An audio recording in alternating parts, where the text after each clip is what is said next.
Here's a message of importance to millions of people who are continually pale and washed out, weak and run down. Doctors will tell you that these conditions are often caused by a deficiency of iron.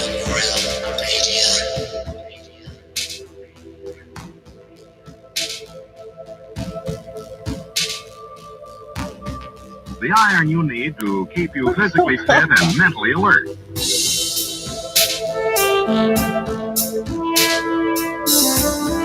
Medical studies show that 2 out of 3 women and many, many men lack the daily iron your body requires in a form your body can easily use and put to work.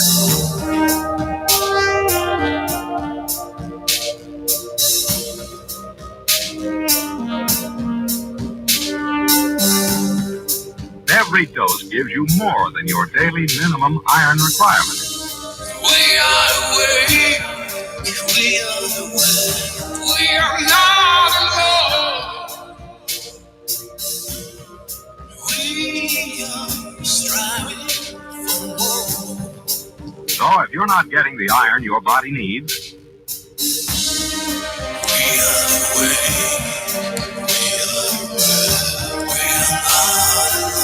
If you feel weak, run down, and are easily upset, for you.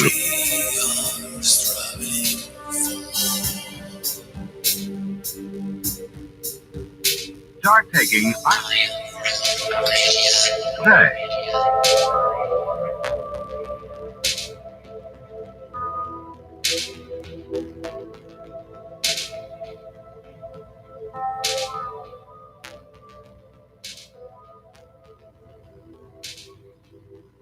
It's Friday, my dudes. Thank God it's Friday. And a TGEIF to you all. Welcome to Have No Sphere right here on the Iron Realm Media YouTube channel. My name is Josh Corey, and we have got a show for you that I think is going to be unlike any we've done.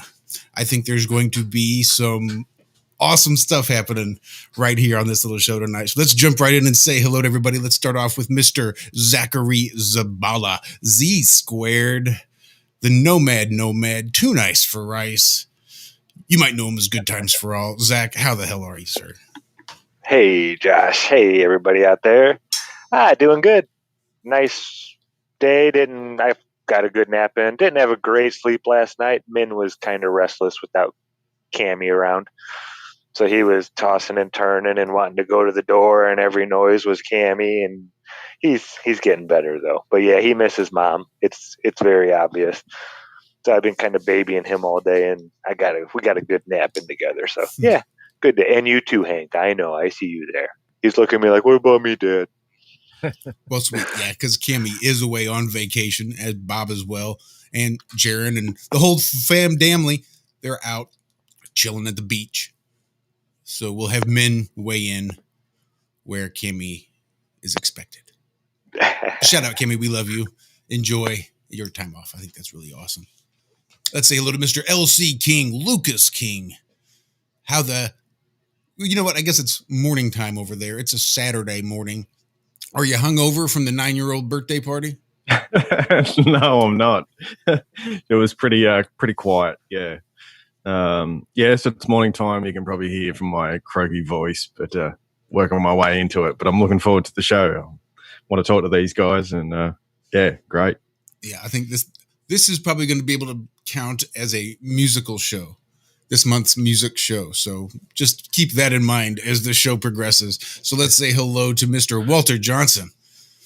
Walt, Lucas, Zach, and I do a little show over there on Truth Frequency Radio, TFRlive.com, called The Ironworks.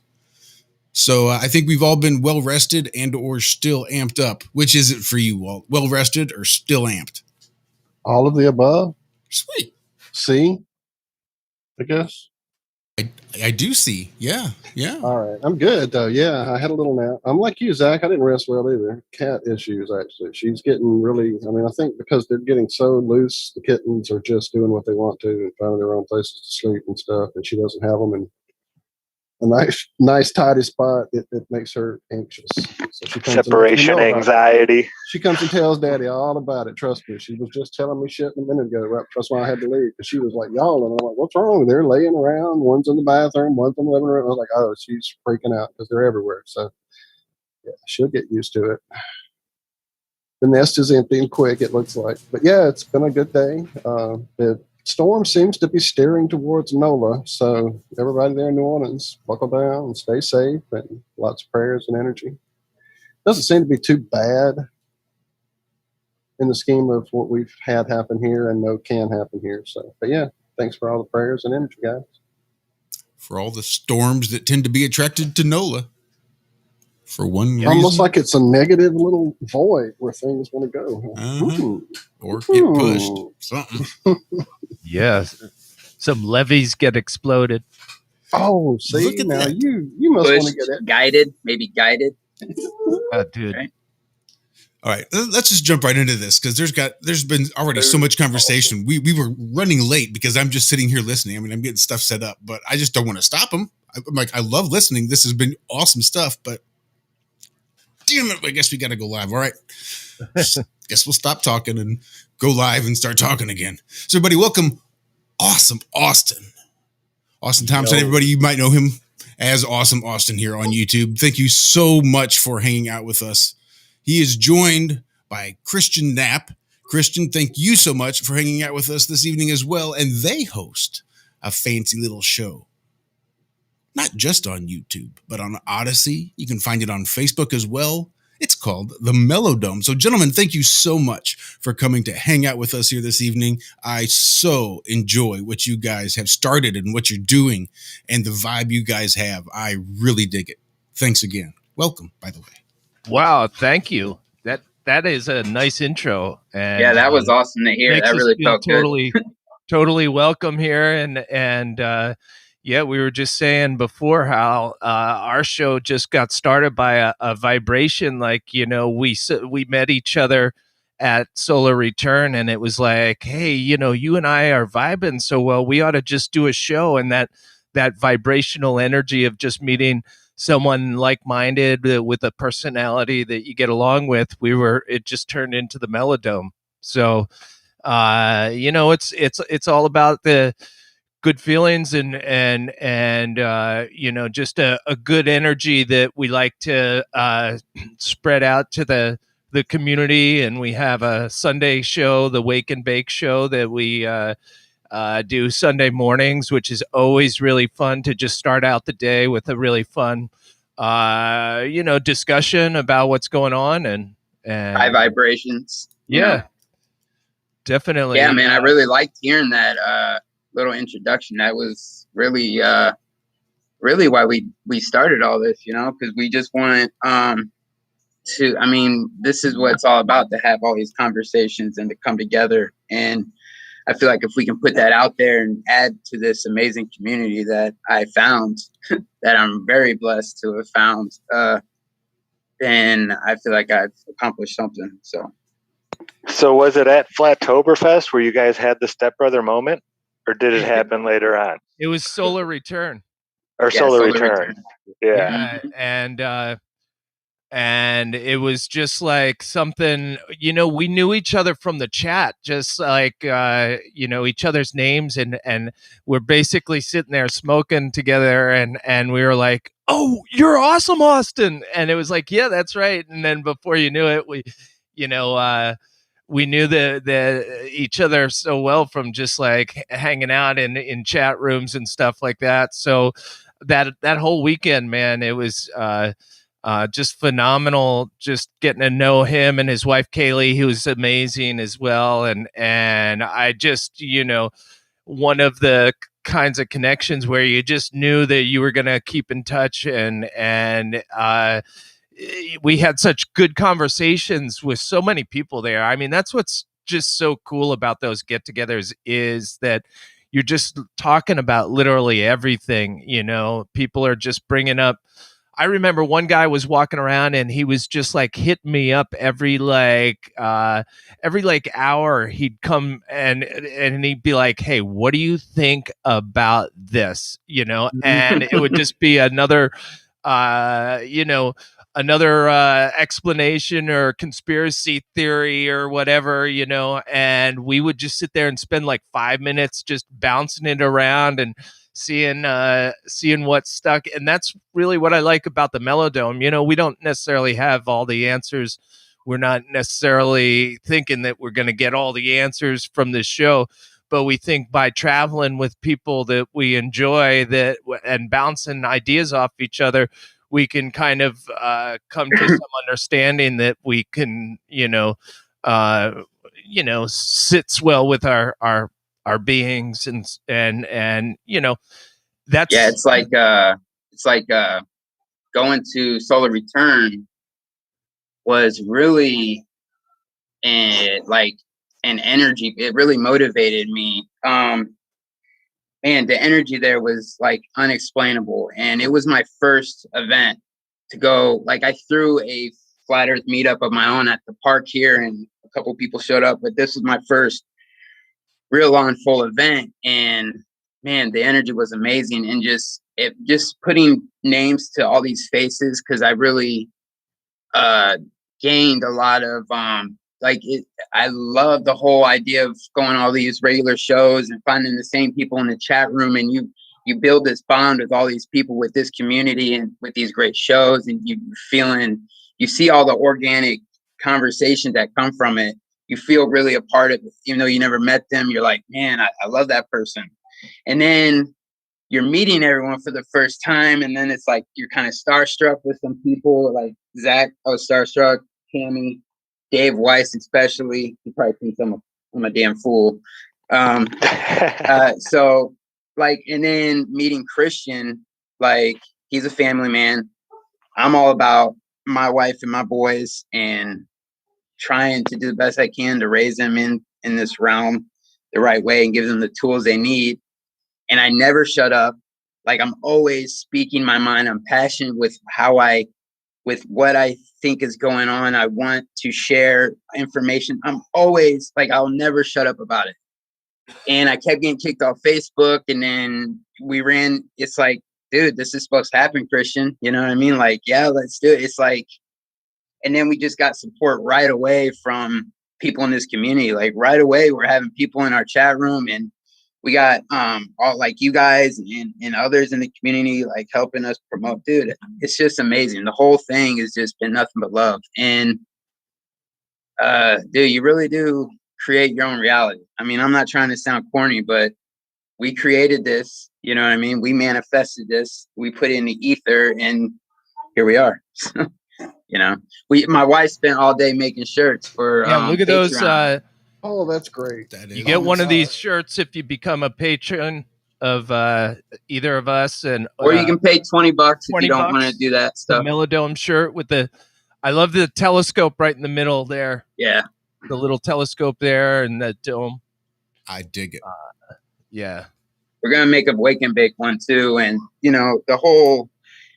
I just love it, man. I love what we're doing.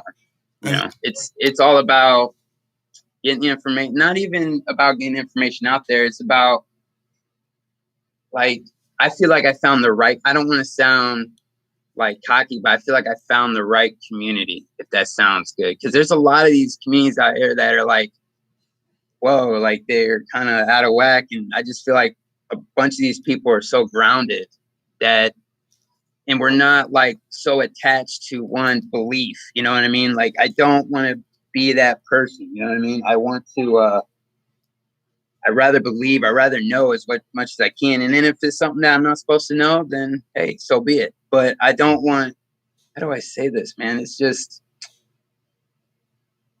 raw. And I want to get all that out there. You know what I mean? Like, I like the organic nature of it, and then going to Solar Return and finding out that everybody I've been watching aren't phonies. Like, they are who they are on the screen. I've been watching forever. Like, yo, that was just amazing and it was a relief, because I've been wasting all my time and energy into some phoniness, like I would be devastated. I would be leaving that weekend devastated, It was totally the opposite, And it also made me realize how grateful I am to be able to have a wife that shares the same beliefs as me and is aware to the reality around her, because like listen to the shows after Solar Return and how many people were so upset to the point where they cried because they had to leave and come back to reality. Like it really made me realize, like, dude,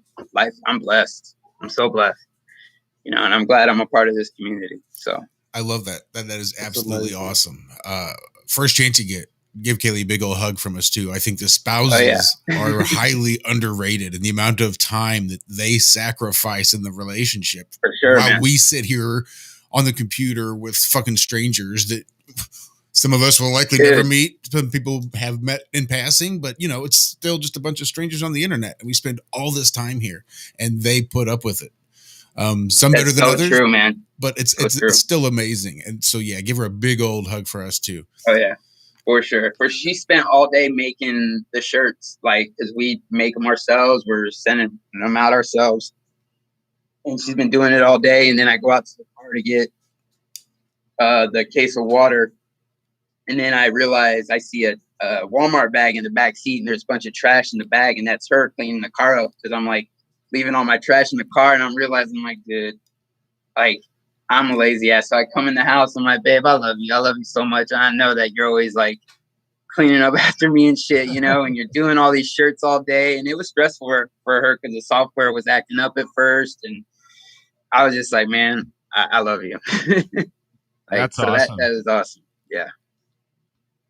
Sure. Yeah, I mean, you guys were having such a good time together, and just like the smiles on your faces, you can tell from the aura that people have around them, that there's something really genuine and good inside there, and when you reach into your story and take a look at like how you became the person that you are and stuff like that. It's just an awesome journey. So I feel totally lucky to have met you there and hook up to do this show. And same, bro, same. I feel blessed to even be a part of this community. I think it's awesome, man. Like, and then I don't know, it's just so cool. I love it. You guys I was just watching everybody, and it's like now I'm just that much more part of the community, and I wanted to get there. You know what I mean? And wasn't it easy getting? It was so easy. You guys are so freaking cool. Like, it's so cool. You guys are the coolest. Like, this is we're the best, man. We're the freaking best. I know it's hard to take that first step. I remember mine was calling in on Ironworks. Right. Yeah. Besides the very first time you did anything, you called into the show. Yeah. Well, I was interviewed a couple times. I think Nathan Oakley interviewed me way back. There was a few people, but the first time that I actually wasn't asked, and I just stuck my foot in the door, was on Ironworks. Yeah, they had some lady claiming to be a NASA employee who was saying, "How dare you?" and this and that, blah blah blah, picking on us NASA employees and this and that, and we're the chosen. As soon as she said that, we're the chosen ones. Oh wow! Oh my god! Oh, and yeah, I could tell the guys, Walt and Josh, were just like befuddled. They were just like, "Well, okay." Did you say chosen or frozen? No, chosen. No, that's what I would have said. But yeah, so I called in and I just laid into this lady. My blood was boiling, and I usually don't get that way. But yeah, that was the first time. Zone. But yeah, the first time I called in was Karen B. And I've been watching you guys forever. And I called into Poppycock a couple times. But Rose makes everyone feel so comfortable, it doesn't matter. But I called. Karen B was being interviewed by somebody that was supposed to interview Dave Weiss, but she ended up, and something like that happened, and I seen her like share it, right? So I'm listening, and then the guy put up the phone and was like, "Hey, everybody call in," you know? So I called in, and I just started, I was like, flat earth isn't the psyop, because he and like someone in the chat was saying that flat earth could be the psyop, and I was like, the globe earth is the psyop. And then I went over, I listed all the scientific experiments, you know, like Aries failure, Michelson Morley experiment, and then I went in level, like I was like da da da da da da da, and then like, all right, I gotta go back to work, see you later. Hung up, and then and then I like clipped that little spot because I thought I did so freaking awesome, and then like posted it, like I was so proud of that, and it was like, dude, I want to do more of this because I can't do it on Facebook. So then it's addicting, you know. I like it a lot. And well, yeah, you almost have like an urge to get it out of you, you know? Yeah, it was. That's what it was like, man, I gotta call in like right now. Like it's like a feeling, like it's like I picked up on a frequency or something. You know? See, that is so strange. Sorry to interrupt, Christian, because I was the same way. I don't call into radio stations. I've said it before. There's a very small percentage of people that listen who are actually of the personality type that are going to actually call into the radio station. And I am not that personality type. But driving, I was in my car and I could not resist the urge to not call. I had to do it. Yeah. Yep. That's exactly how I was. Because I wasn't actually at work.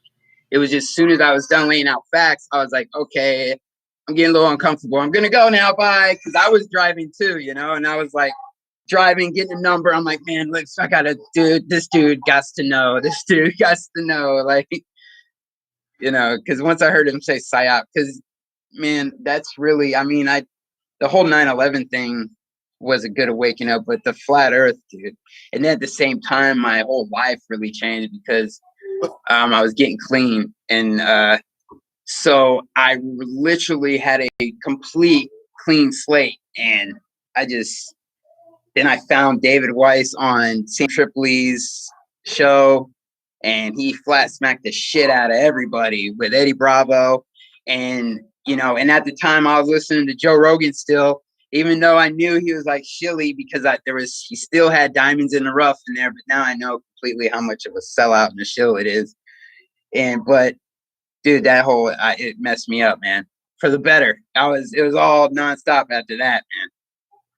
Nonstop.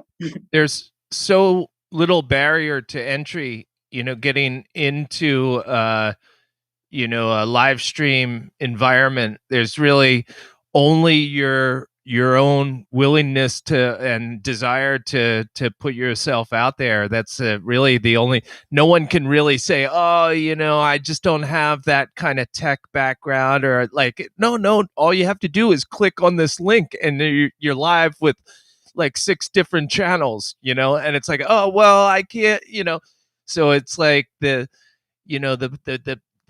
very little to stop you from a technological standpoint to doing whatever you want to do, you know. And it was interesting. I got my daughter, you know, she was talking about social media and stuff, and I said, well, you know, take your YouTube account, and you know, she wanted to get like a whole bunch of different accounts and stuff, and I said, well, just take one that you have and try to put some effort into making it successful. And she did. She's got more followers than me. She's you know, she makes like video edits, and she's really good with like media and stuff. She's 14, so she's, you know, got a she'll put something out there. She'll be like, Dad, I just got 3,000 comments on a comment that I made. And I'm like, what? Comments on a comment? You know, and they're like, oh, yeah, everyone liked the comment that I had and started commenting. So I got 3,000, you know, and I'm like, wow, you know, she's got videos out there that she's got 25,000 views or something like that on, and more power to her. I mean, she's like, well, they were born into it, man. I mean, we had to waddle our way in and going, what the hell is all this? They were just born into this world of all these blips and beeps and screens and streams and likes. And they don't even think twice about jumping into a video editor and like, just figuring out how it operates. Zero manual, nothing to get started. Like if they need help with stuff, they got all the support they need on YouTube videos and stuff and she's got the kind of mind where she just like will totally work on something until she figures it out, and become like a master of these tools, the video editing tools and stuff like that. So, yeah, it's a really cool world. I just can't even imagine, I grew up when the very first PCs were coming out, and I jumped into it like full bore, and I was like one of the only kids in 6th grade because they were only offering computer classes or any kind of access to the TRS-80 computer was like through the math class.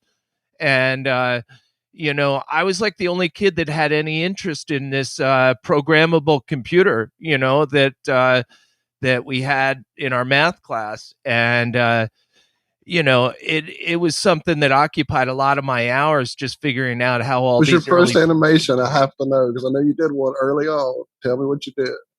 What's that? Well, I don't know. You had to have done some kind of weird screen animation. Everybody does something trippy on those old school computers when they get loose in math class. Oh yeah, mine was a spinning star that got bigger as it came at the screen. The thing is, like, they were basically, there's a lot of scientific plotting you could do, like just you could mess with algorithms and frequencies and just blend them together and see how it would affect the pattern of pixels that it laid out on the screen. So I had a ton of different sine and cosine and arctangent types of geometry that I was creating with programs that I was building, and I just thought it was amazing that I could program this thing, and it was so fast at rendering it really was an entryway into a world that I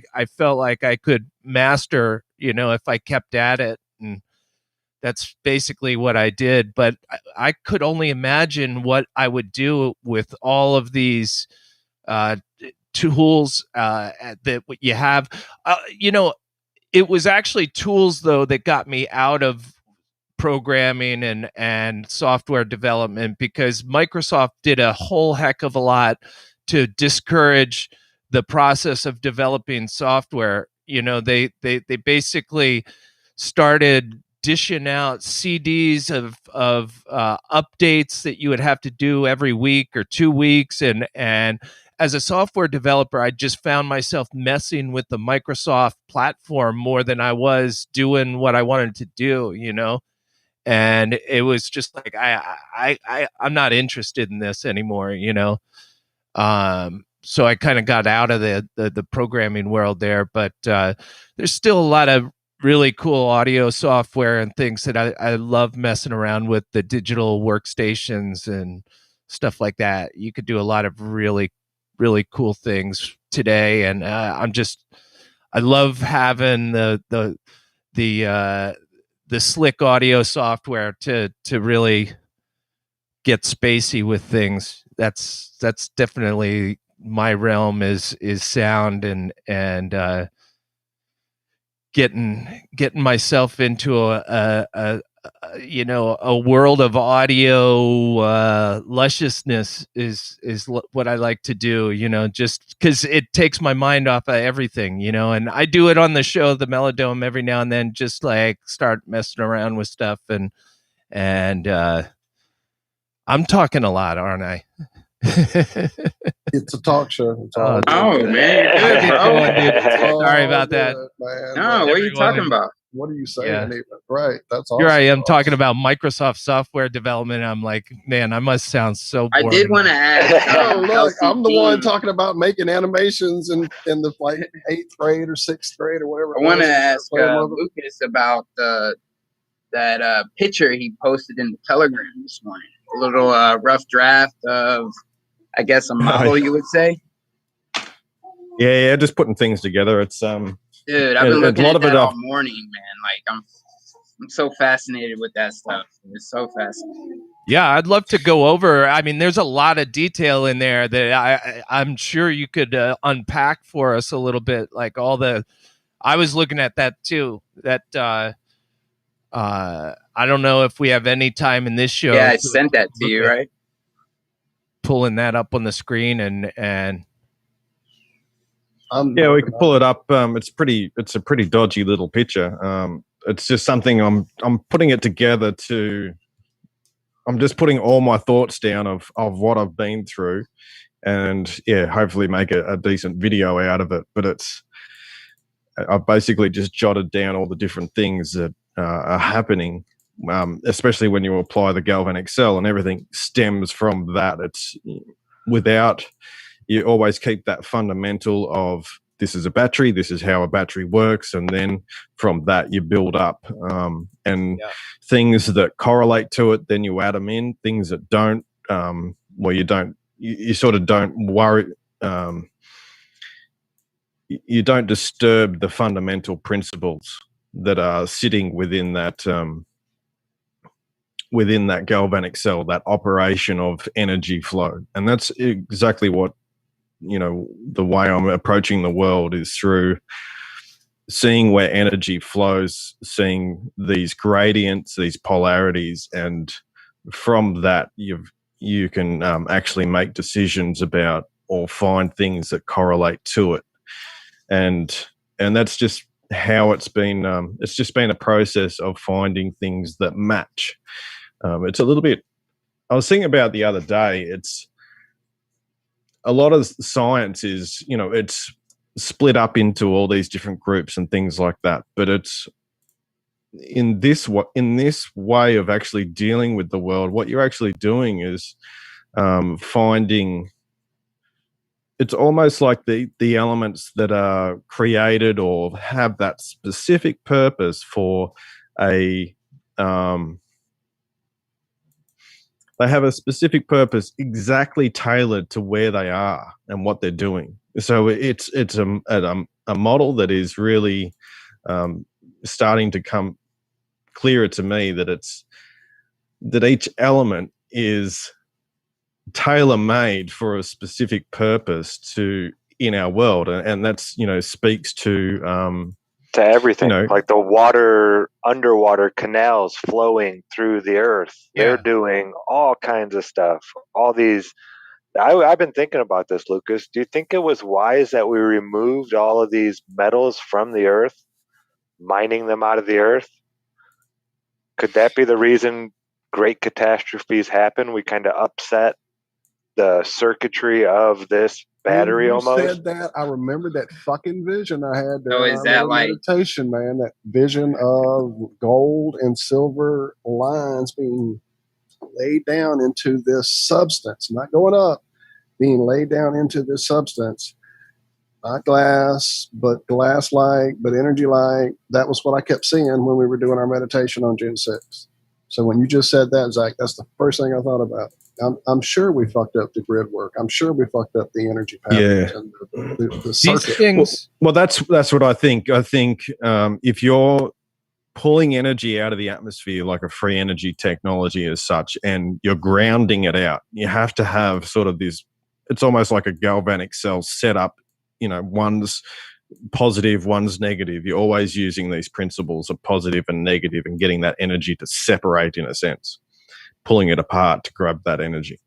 So when you have these massive cities and they're all grabbing atmospheric electricity or something like that, if you have enough of them, you're basically pulling charge into the ground. And I think that could potentially upset the whole energetic flow and cause all these basically chaos. So, well, I was seeing the self-inflicted. picture, now it's disappeared. What happened, Josh? So these catastrophes would be like Earth trying to reset itself, readjust. Sorry, here. Well, it's almost like you've short-circuited the way the energy flows in the system. and you've basically, instead of it doing its normal thing, you've cut across and taken it and then jammed it into where you've wanted it, and it's caused problems. Right. It could also be in a constant like process of like, if the metals are like veins of some sort carrying current through them to other locations, you know, and there's lots of these veins that are in Earth carrying all of this load, all this energy that's coming into it. You know, if you shut down some of the veins and you mined them, you know, silver and gold, took those metals out of the system, it could be that it all is constantly reshuffling itself and regenerating new veins and stuff like that, you know, and possibly in the grand scheme of things, all the amount that we've taken out of the system could be just like a very small, you know, a very small, in the grand scheme of things, a very small amount. And there's a lot of healing that is constantly taking place, regeneration of things like oil. You know, we take oil out of the system, but I have a feeling that's a secular nature, like important secular lubricant in the whole system of things. You know, it serves a very important thing with water not being able to come in contact with it, and you know, there's just, and we just pull it out, but it just keeps filling up. You know, like it just seems like you. It's fossils, dinosaur bones, bro. Dinosaur, yeah, the fossils. Man?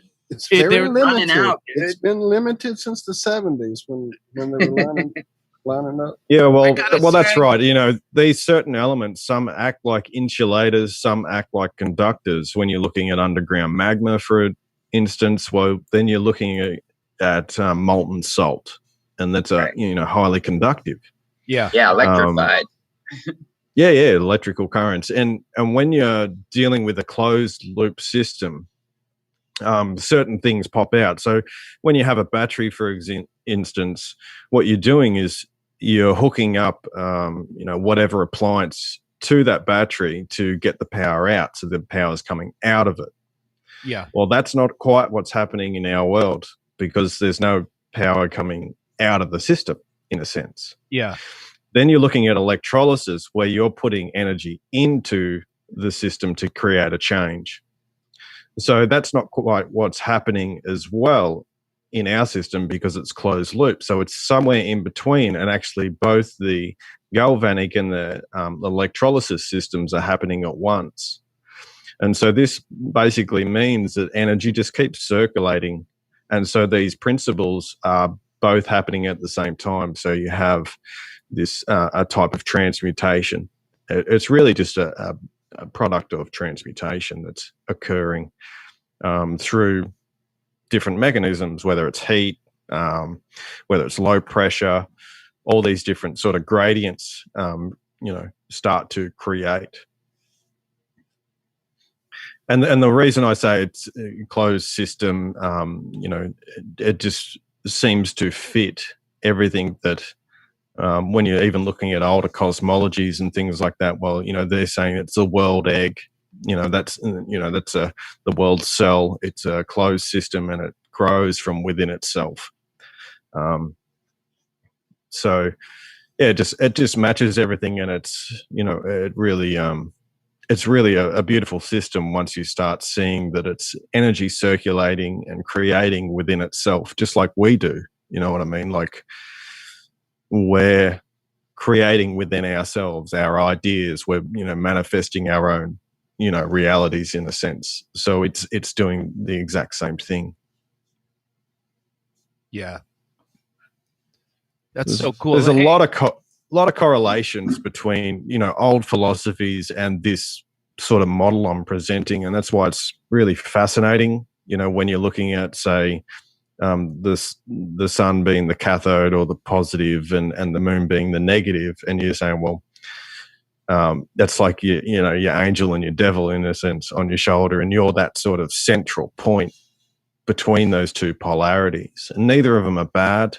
They're just consequences of polarity. And so it's like, and then you have that central world tree, which would be Mount Meru or something like that, and so, this Buddha figure sits under the Bodhi tree. They're all describing this idea of in a sense, you're the central pillar of your own world. In a sense, you're that individual in your own, from the micro to the macro.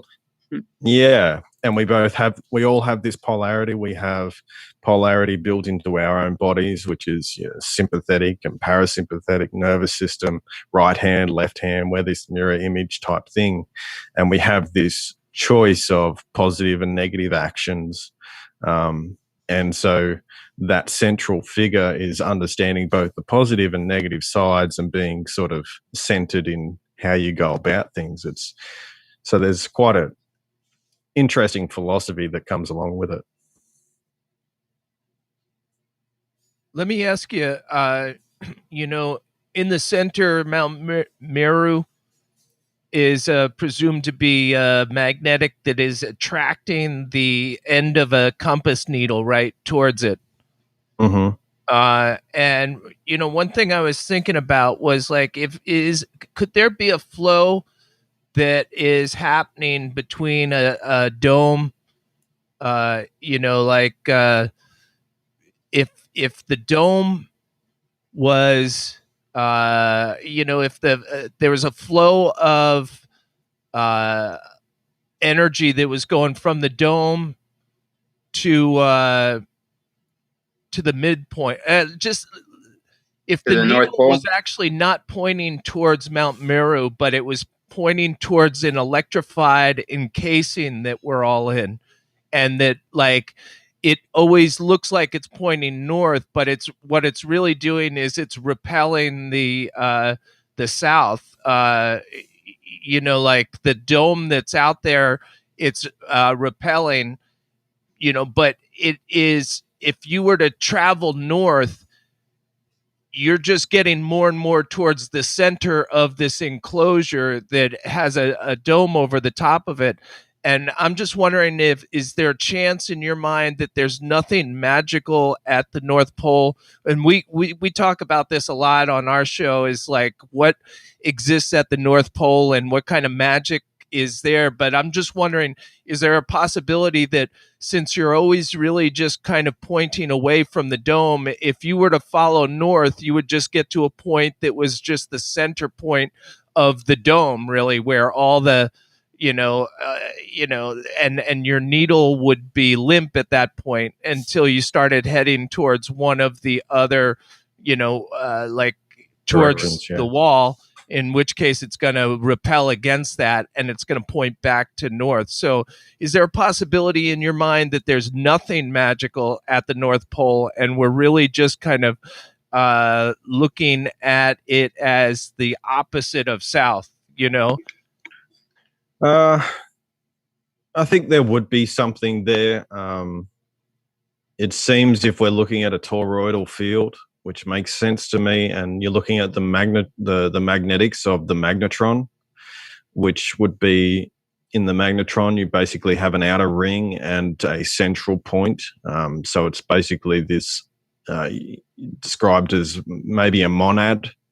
You see it in the old buildings and architecture.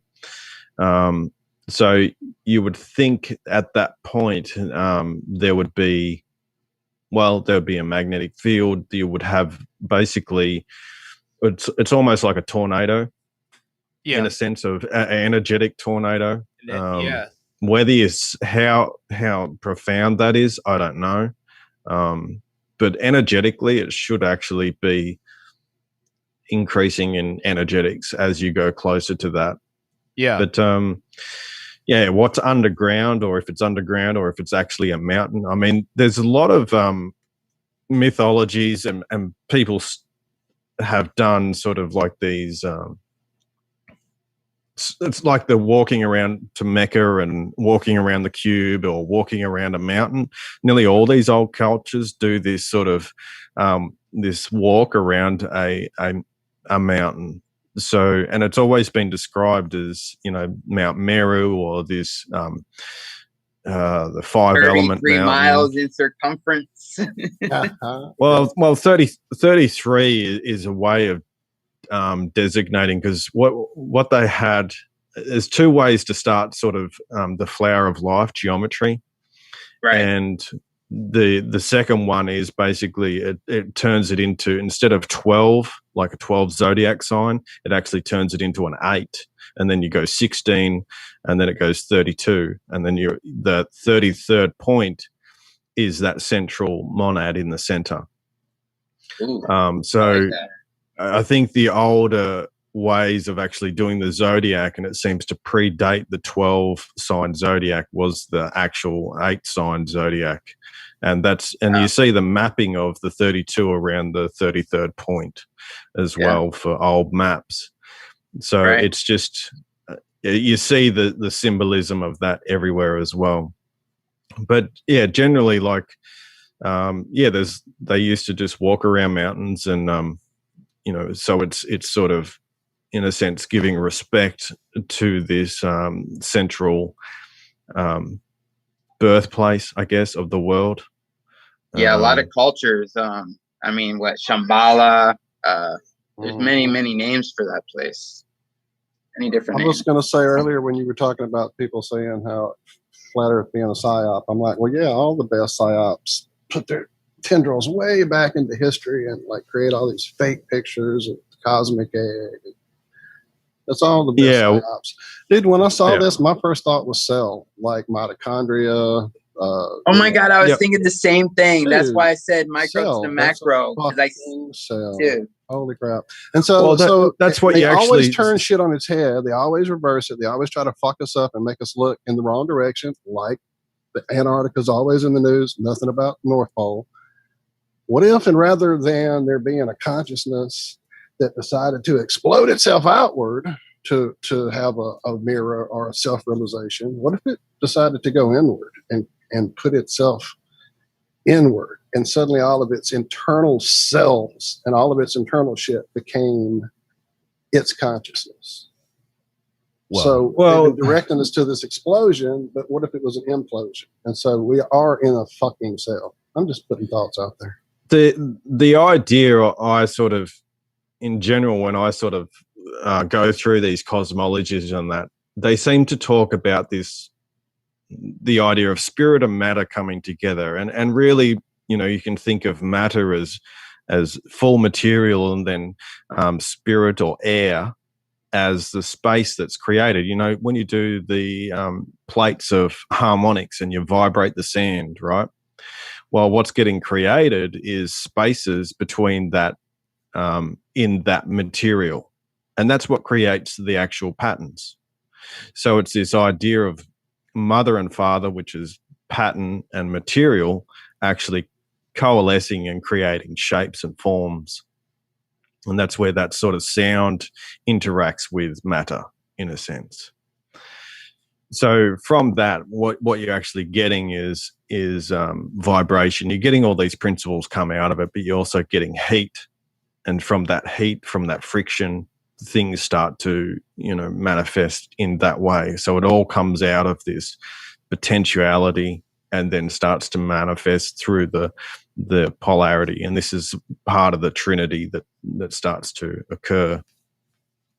And so, the way I see the world sort of being formed is via these principles, but also the Big Bang is these two sort of polarities intermingling and sort of manifesting, rather than this big explosion. It's a growing, like you would plant a seed.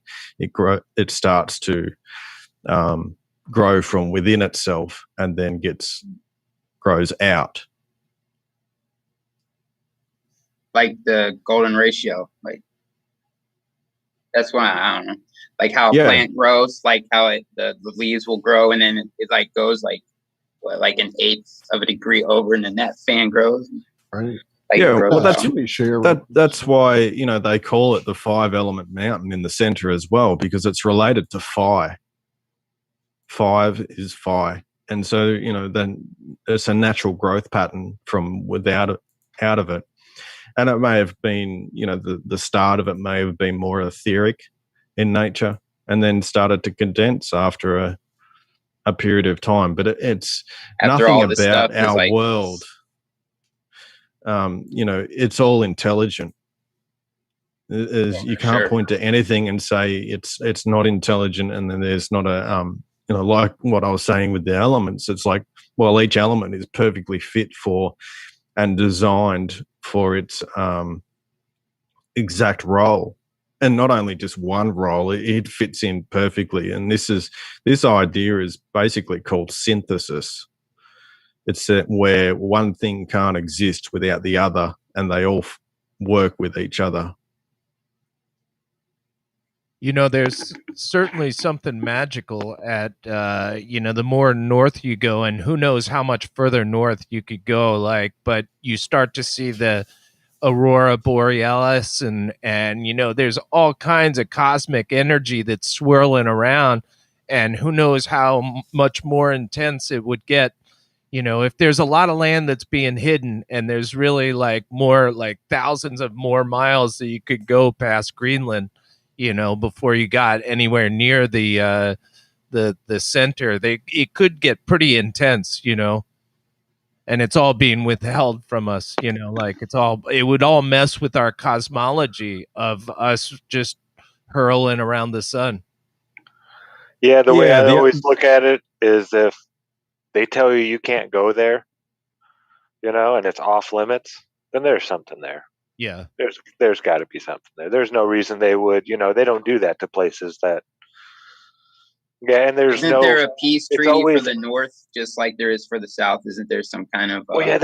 They say Russia's military pretty much has the north down, and then we have our up in northern Canada. I forget what they call it, the dew line. Right. Yeah, to watch for missiles and blah blah blah blah blah blah blah, and yeah, the whole Cold War nonsense. But maybe there is something there. They did put up a lot of radar stations around the north. Oh yeah, and not to mention the military bases up there. Yeah. I had a picture a little while ago, and I think it was the Russian military bases, and they're just surrounding the north. It's like, what are you protecting, guys? Yeah. Certainly nothing magical though going north. I mean, science has got it all figured out. We did a little story or talked about. Well, elves. Nearly everything's elves, pointing. Right? Elven waves. Let me go find the story. Hang on. Well, wasn't it according to Tolkien that's where the elves went at the end? They all went to the mythic or the magical land of the north, where no human was allowed to go. There's stories of giants inhabiting two of those islands, two of something the four. Like that. Yeah, there's only There's stories of boats that had iron on them being sucked up and stuck to the mountain. Yeah, well, I mean, if it's strong enough to be pulling on our compass needles as strong as it is at the distance that we're at, as you get closer, it's going to be exponentially stronger, and they say it's wasn't. How are they saying it, Christian? Like how the water was like a whirlpool in, and then that picture we brought up of that, how the magnet how you bring water up to the brim of the magnet, and the water would bend in because of the magnetics, and it's like, what's the is it anagram or acronym? Anagram for Earth is heart. So it's yep. The beat, it's like what oscillates. Yeah. Yeah. I mean, and to mention that as well, with the actual, when you look at the thermohaline currents, they seem to have this pumping effect between the north and then out to the colder south ring as well. So that's interesting. When you put it as a heart, you're looking at basically blood or oceanic plasmas moving in that flowing sort of way as well. And when you look at the heart as a divider between two types of blood, which is one's oxygenated, one's not oxygenated, two different types of electrolytes. That's what you call a flow battery. And then when you have that membrane and those two electrolytes come together, it creates charge. So your heart is acting like the salt bridge or that membrane between two electrolytes.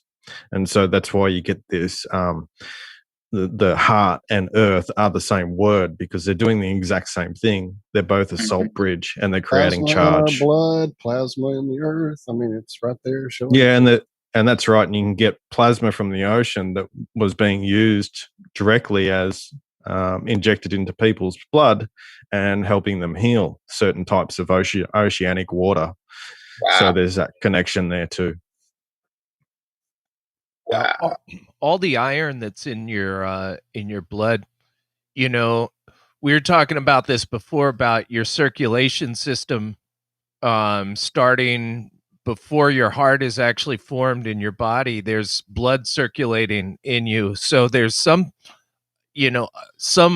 element of flow that's created just from, the electromagnetism, I would guess. I was just thinking that's why the iron is in there, to help the blood flow and all you that. and me both, Austin. I was like, what? That's still think about that deal where somebody takes the magnet and the batteries and the tube with the, like, slinky, and it just goes around and around and around.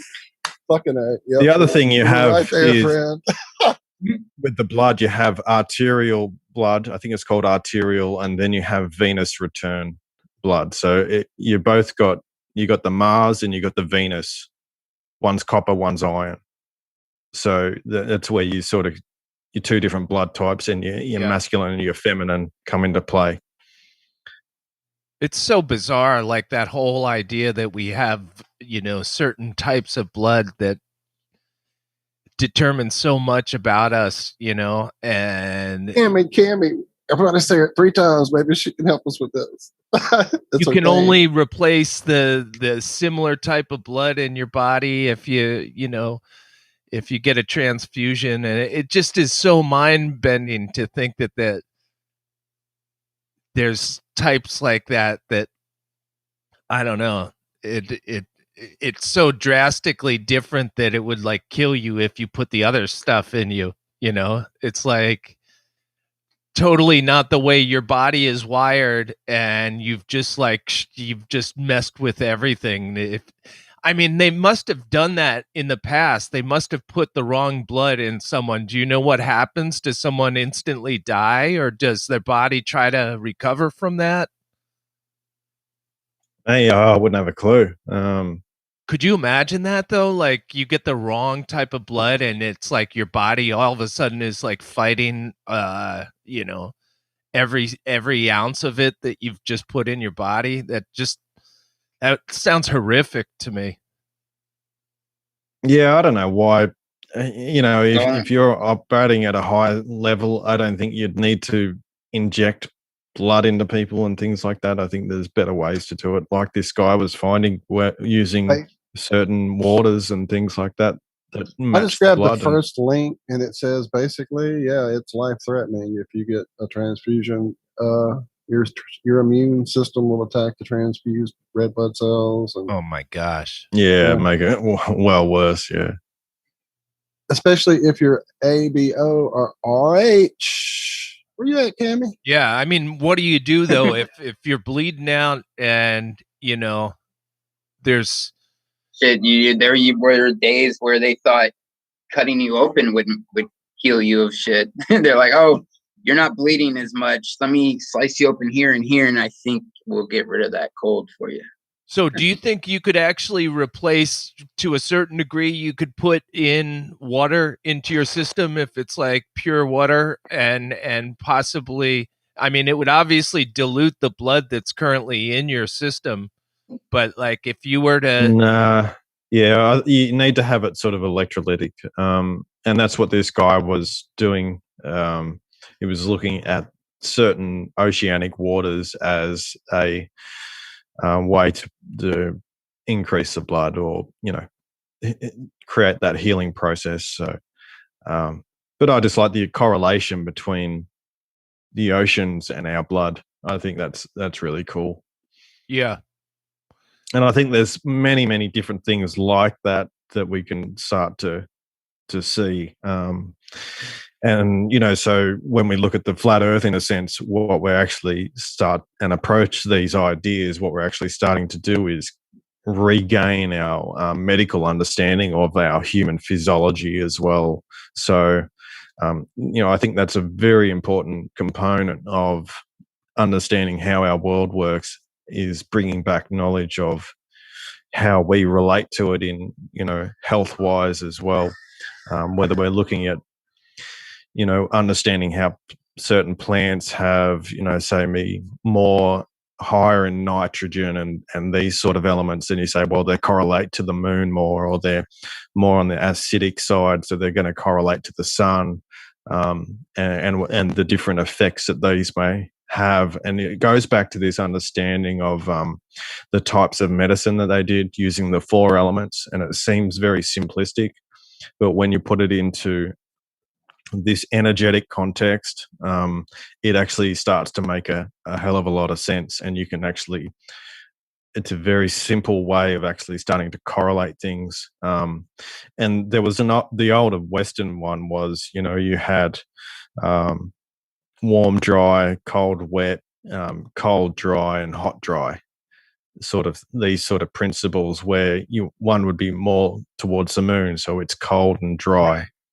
And then you had the sun, which was hot and dry. Yeah. And then you had the water, the electrolytes, which was cold and wet, and those sort of principles. So you're actually starting to work within that framework of how energy moves. And humidity. Yeah, so then you start to deal with plants or different substances, tinctures that will actually correct, say, the electrolytes in the body, or start to correct the, you know, you always say too lunar in a sense, so you're not actually transferring those nitrates to produce those whatever it is to create the heat in the body. So you start to increase the heat using certain herbs to start to get the functioning happening back in the body. These are just some concepts. I mean, I'm not super familiar with it. You know, I have a basic understanding of it, but you know, I'm sort of like pointing at a direction we could possibly go. You know. Yeah, I dig it, dude. That's an awesome diagram. Have all those ideas just like evolved in your head over time, and this is the best way that you kind of laid it out, or did it take that you a long time to formulate that drawing and all the elements that it contains? Well, I had to come to terms with what I was presented with. The first of all, I'm like, oh, well, this matches. And then I had to go through the process of, well, can this actually work? And so, you know, that took a lot of time actually to say, well, you know, and dealing with these concepts. So, and then from there, it's like, well, this needs to happen. Say, and how can this manifest? Say for planets and you know, I say they're metals, and how do they actually, you know, are they created? And you need to have a creation story with what you're presenting as well, because that shows, you know, you need to show the manifestation as well. I think it's really important. And so when you're dealing, say, with a silver moon, it's like, it's fair enough to say, well, yeah, it's silver, but you can sound like a nutter too. So yeah, I like, well, how would that actually be produced? And then you see mercury is one of the main fundamental ideas that kept propping up, and then it's like, oh, this is how it actually manifests. It's actually an amalgamator. Mercury and nitrates actually can grow silver, and all these different processes start to accumulate on top of it. And so yeah, it's just it's a puzzle that's kept building, and things fit more and more, and it's just a process of seeing what fits the most. yeah. super interesting, and I mean, I could ask you a ton of things about it. I don't want to hog the microphone here. You guys, Me neither. Hey, So I know you're used to being a host now and trying to let other people talk, but you are the guest here, dude. You are more than welcome to ask away and dig deep into this, because I'm kind of lost in the diagram. I've got it open on my own screen here. Amazing stuff, Lucas, truly, brother. And it needs to be inscribed into some metal, etched permanently for all. he's got Yeah, it T-shirts does. out. You could get a T-shirt with the whole thing on it. I was looking at that No, I cell don't. thing. It's amazing how much I love it, Chris. correlation. I love it. Hint, hint, Lucas. Hint, hint. It'll be available this afternoon over on Iron Man. I'm just kidding. I would definitely wear that as a shirt. Dude, like, wouldn't I? just What throw a that too, on. dude. fucking A. I would- all right, Lucas, yeah, okay. Lucas, I'll do a good Lucas, version. seriously. Talk to me. Talk to me At after the any show. point, like, after could the you show. imagine the conversation starter wearing that? Like, Right? anyone That'd be awesome, dude. like, hey, is that a battery? Right, Well, is that a- yes, is it that a is cell? actually. They're always like, "Oh, you don't got a model, so Earth is round." They're like, "Bitch, I got a model right here, Right? homie." That's your model, biatch.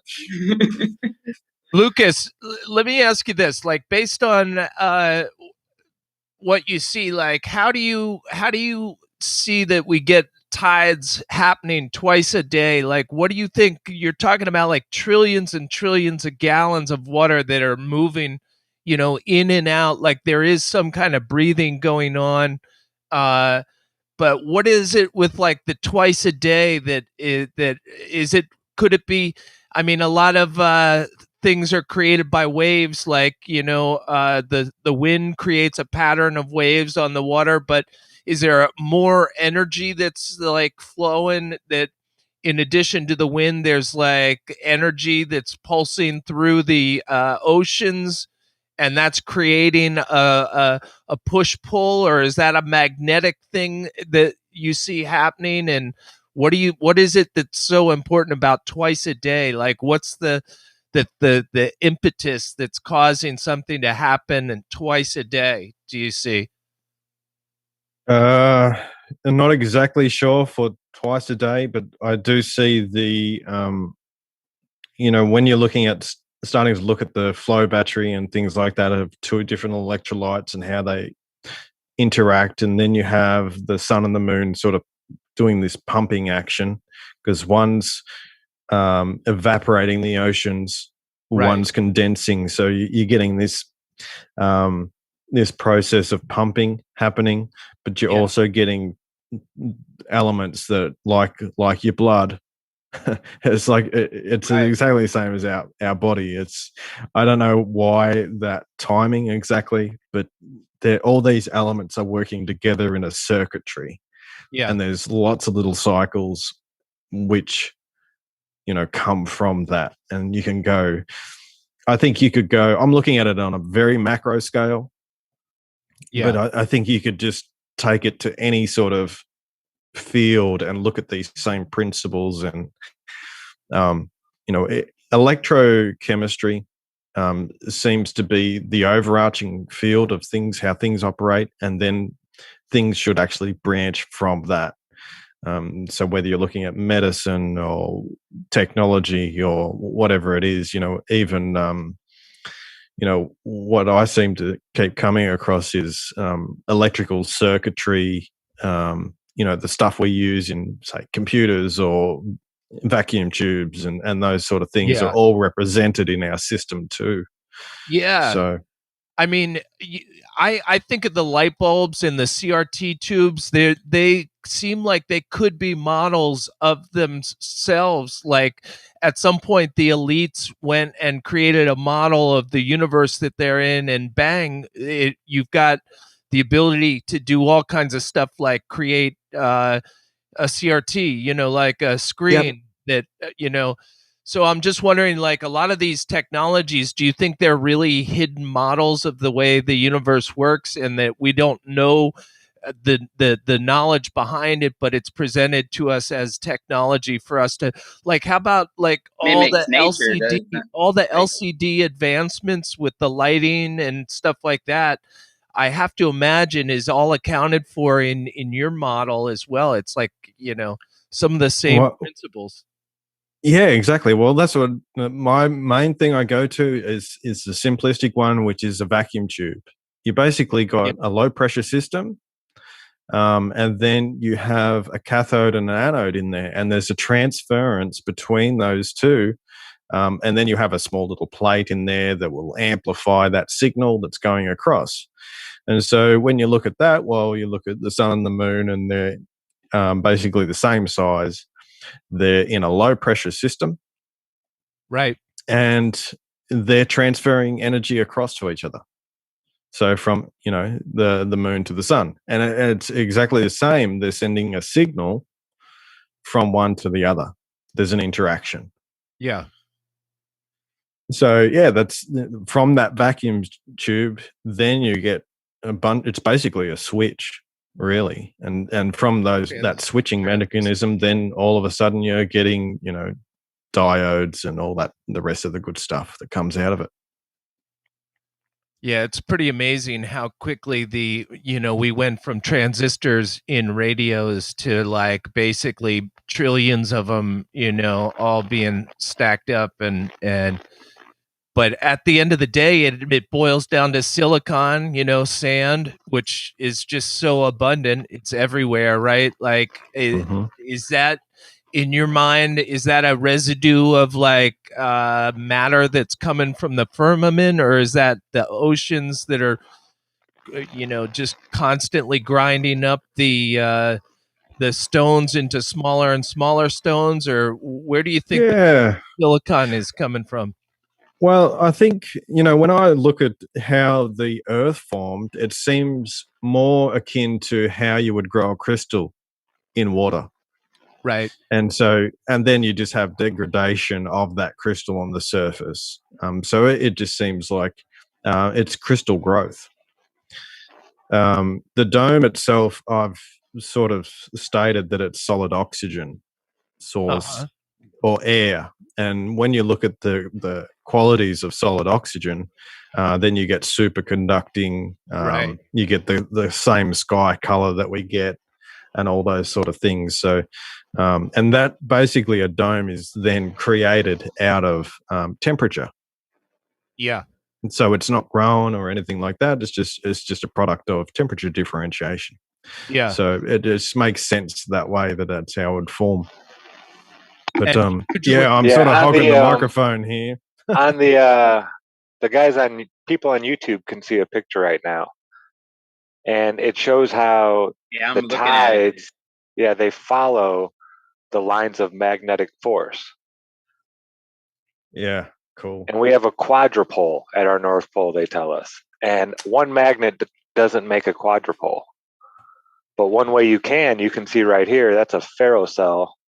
And I just had taken two magnetic pillars that I created and wrapped them in copper and put them near each other, and it creates that same clover leaf pattern like you're seeing. Oh, that's why Cammie is so adamant about, there doesn't have to be a magnetic mountain at the center, but there can be a magnetic pole there without a magnet there. Yeah. If you have two other magnetic forces, far apart, another one will appear in the center. Yeah. Yep. So that's almost like what you were trying to say, Christian, wasn't it? Like almost in a way, at the beginning. Well, also like the aurora borealis and that kind of stuff could be just like swirling magnetism, that's at one of these nodes where you've got, magnetic forces coming together from two different, magnetic sources. So would there be land masses where these two, what do you call them, poles, I guess, where they would be at? There would be landmass there, right? That would cause that? I don't know. I mean, it depends. I mean, if the Earth is, 1,000 miles thick, then I really don't think it would matter, because the water would only be, a tiny fraction of the actual thing. Right. So it's all a scale thing. I'm not sure.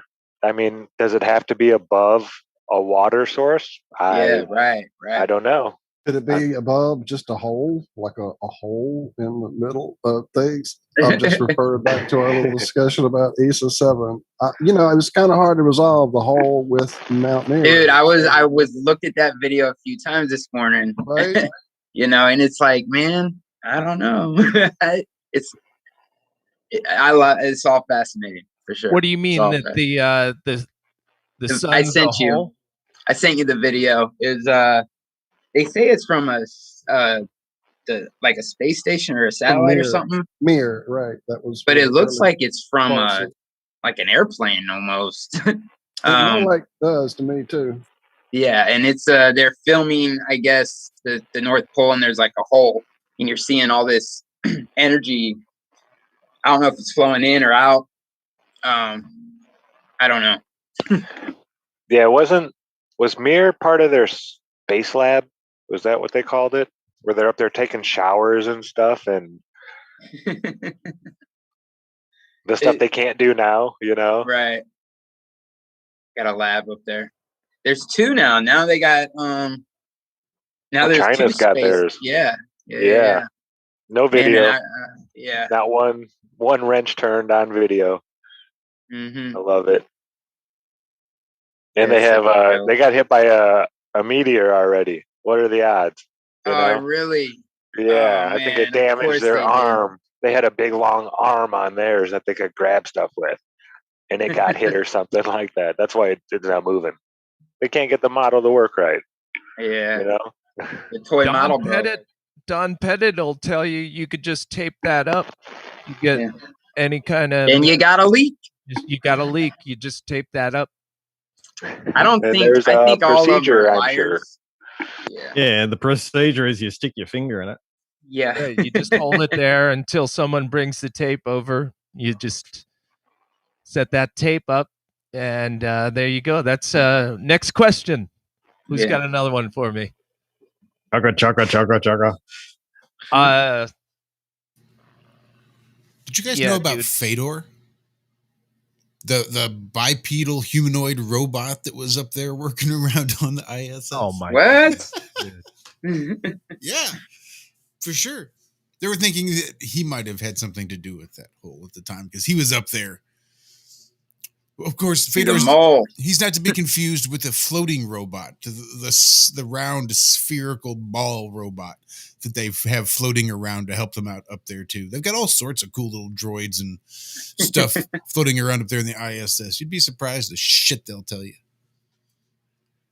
I had an idea one time to the message in a bottle, the excitement of putting a message in a bottle and then sending it off. I grew up outside of New York City, and we used to go to the Jersey Shore, and every now and then I would launch a bottle and see where it came back from if someone got it, and they travel nicely. But I was thinking, if you add just a small amount of intelligence to the message in a bottle idea, you could have something that kind of works its way in a direction. Like you just throw it in, at the Jersey Shore, and then it could start to work its way across towards a target, France or something. And it would kind of capture, some data along the way, but also it would capture the sun so it could get some energy to propel it in a certain direction. So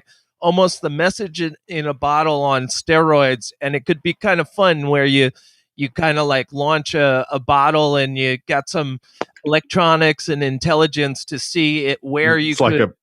Black box. And I always think if we came up with something like this, we could start to target places that we're really not allowed to go to. I just had a crazy thought. Is there a place somewhere where there is just a shore full of messages in bottles? Like some deserted island out there that nobody knows about, and it's just full of, that's where they all go. Like the tide takes everything, and the bottles just all drop right there. You remember that? There's that sort of place in the ocean where all the junk sort of accumulates. Maybe they're all there. Island of plastic. It became a big ass island. I think it's some twisted version of The gods Did must they be say crazy. it was bigger than Texas? There's a whole civilization out there who builds their houses and their currency's made of glass bottles. Everything is bottles. And they're just gifts from God that come floating ashore every once in a while, and people collect them. And it's an amazing thing. Their whole society is based on these Christian, gifts. we found It's, our it's- off-grid place, dude. Yeah, That's where we can go. Listen, if you had a small little sail on it and you had some battery power that would charge with the sun, right?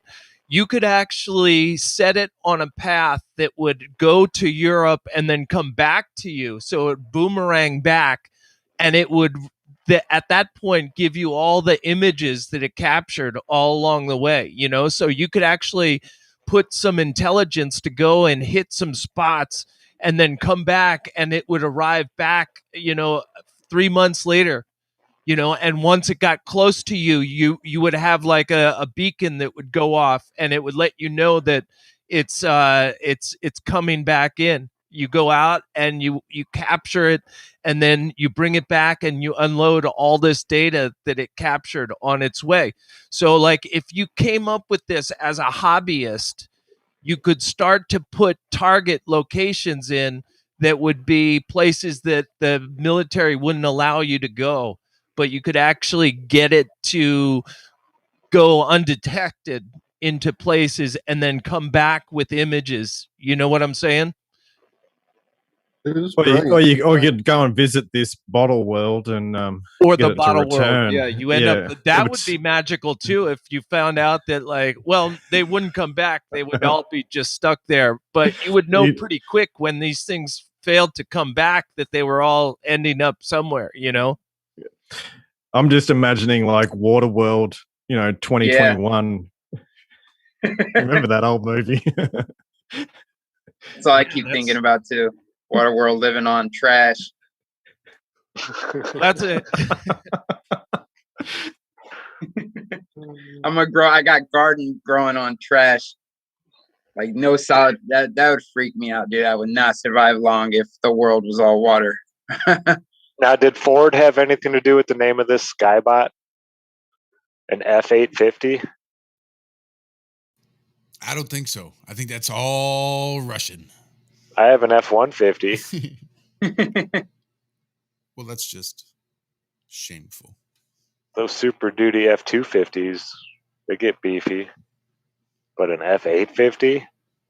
It's like a tank. That's what me and Walt were driving around yesterday. Blowing stuff up. Oh, that robot's nuts. I've never seen that before. That's great. What is it again? It's got a drill. It's called the F-850. Yeah, that's why I think they were worried that he might have actually been the one that drilled a hole through the wall. Uh-huh. How do I go? Well, we all know it's bullshit. The picture they showed us was an album cover from like 2014 or whatever, or even earlier than that. I mean, exact same picture. So yeah, and they tell us that like the Russians had confessed to doing it, but they wouldn't let us know who it was that did it. Leading to like the international tension, with Russia over like their inability to come clean with us, about the who exactly did it. And it's crazy, dude. The stories that they're feeding us about the things going on up there. Yeah, it's all part of the show. In a vacuum system, first of all, these SEALs have been working just fine all these years, in a I don't know what it's supposed to be at 240 miles up, but the thing is supposed to be in some kind of vacuum, right? Like, isn't it supposed to be a vacuum outside the ISS? Yeah, it's way up like there. 10 to the negative 11, I think. Something like that. Where did I know the people I worked for paid a lot of money for valves that work like shit. I mean, these things aren't cheap. When you're in business and you've got, $8,000 or $8 million machines that you're running, the parts for them cost a lot. They just do. They can do that because they're like crafted just for this machine. And yeah, those things aren't 17,000 cheap. miles per hour. Ask someone where they get the oxygen to breathe on the ISS, because they're, They recycle it. Like, it's just like a submarine. Yeah, like they're They're pissed. doing electrolysis and they're getting it from,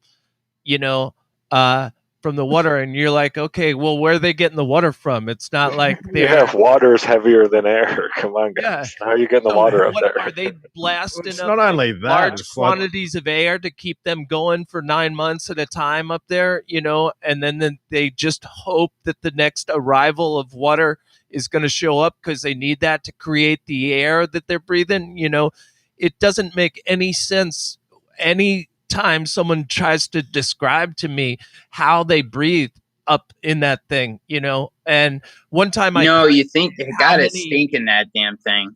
Got to be stinking in that thing, dude. Like, imagine the funk smell in the Think ISS. about your dorm room you share with like one Right. guy. One Right. fucking dude. Just one guy. And think that through really hard and then add those other people. Plus, apparently they get regular shipments of tanks of oxygen. Come on, guys. They got this covered. Well, what about the air conditioning? Yeah, but units it always blows up. Those things blow up sometimes. Well, we'll Air send another conditioner, one up in 6 months. You got to have a hell of an air conditioner with, that goes from what, negative something to positive.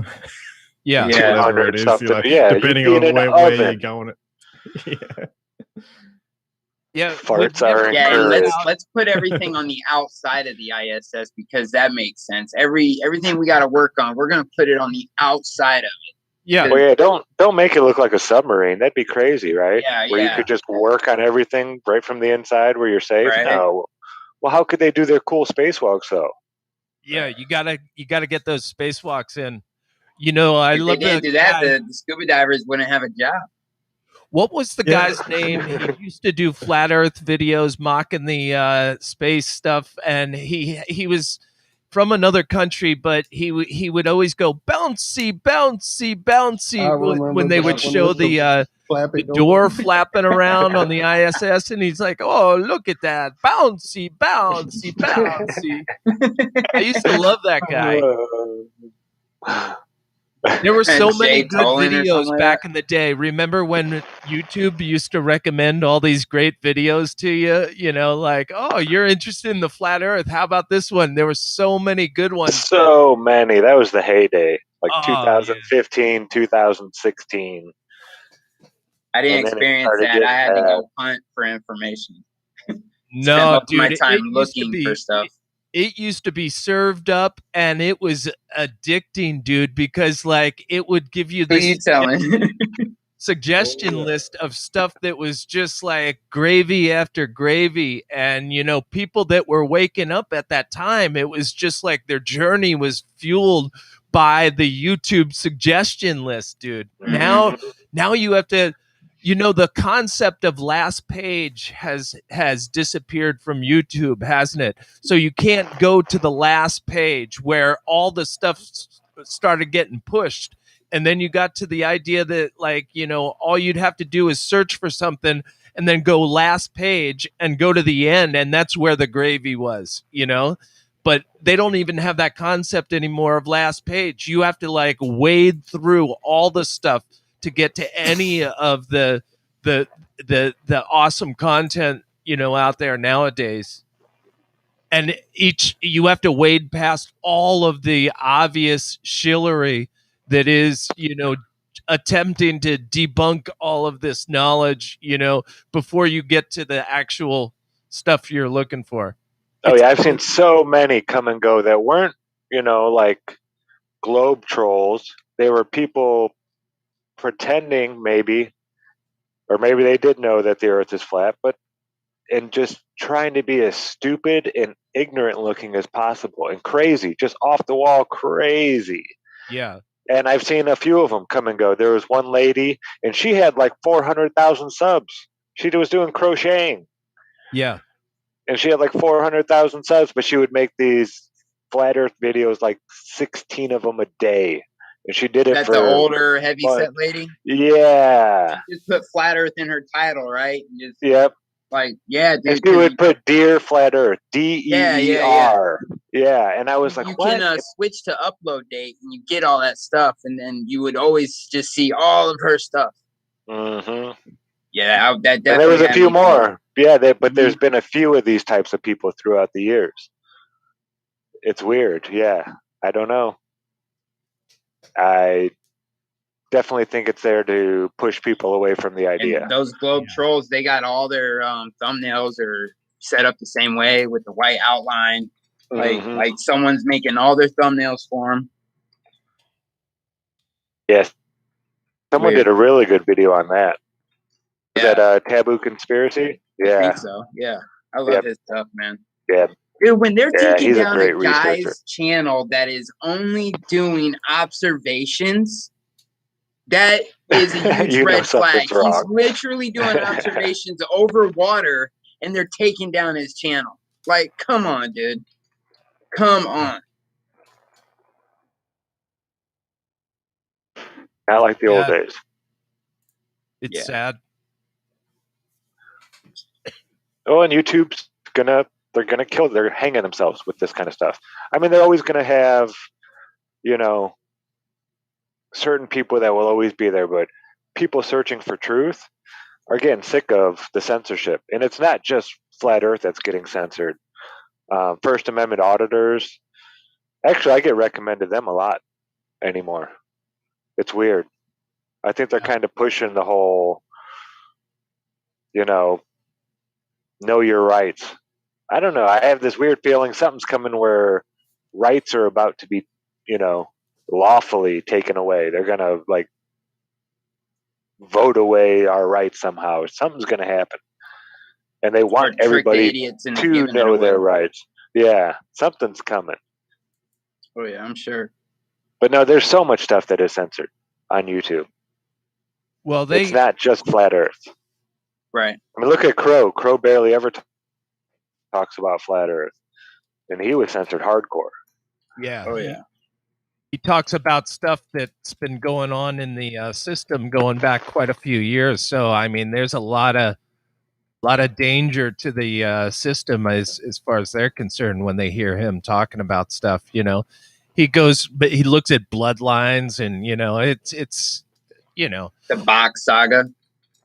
Yeah, dude. There's a lot of stuff that rubs the system wrong in what he's talking about. Without a Guy doubt. Clock. I've learned so much from this community, dude. It really helped me realize to know where I'm at, and it helped me realize to know where I'm going. It's nuts, like when you realize you're not on a spinning ball, and that this place was designed for us, and we are at the center, and it's liberating, very liberating. Yeah, dude, it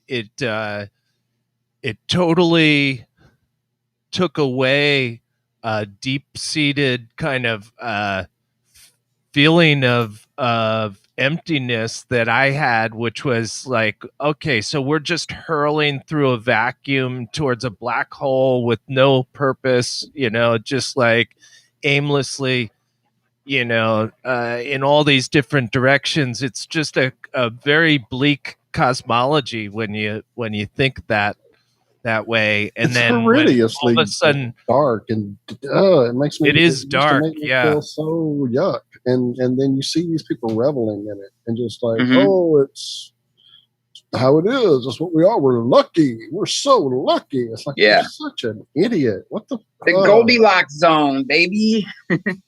And it's all mysticism and like trickery and I mean,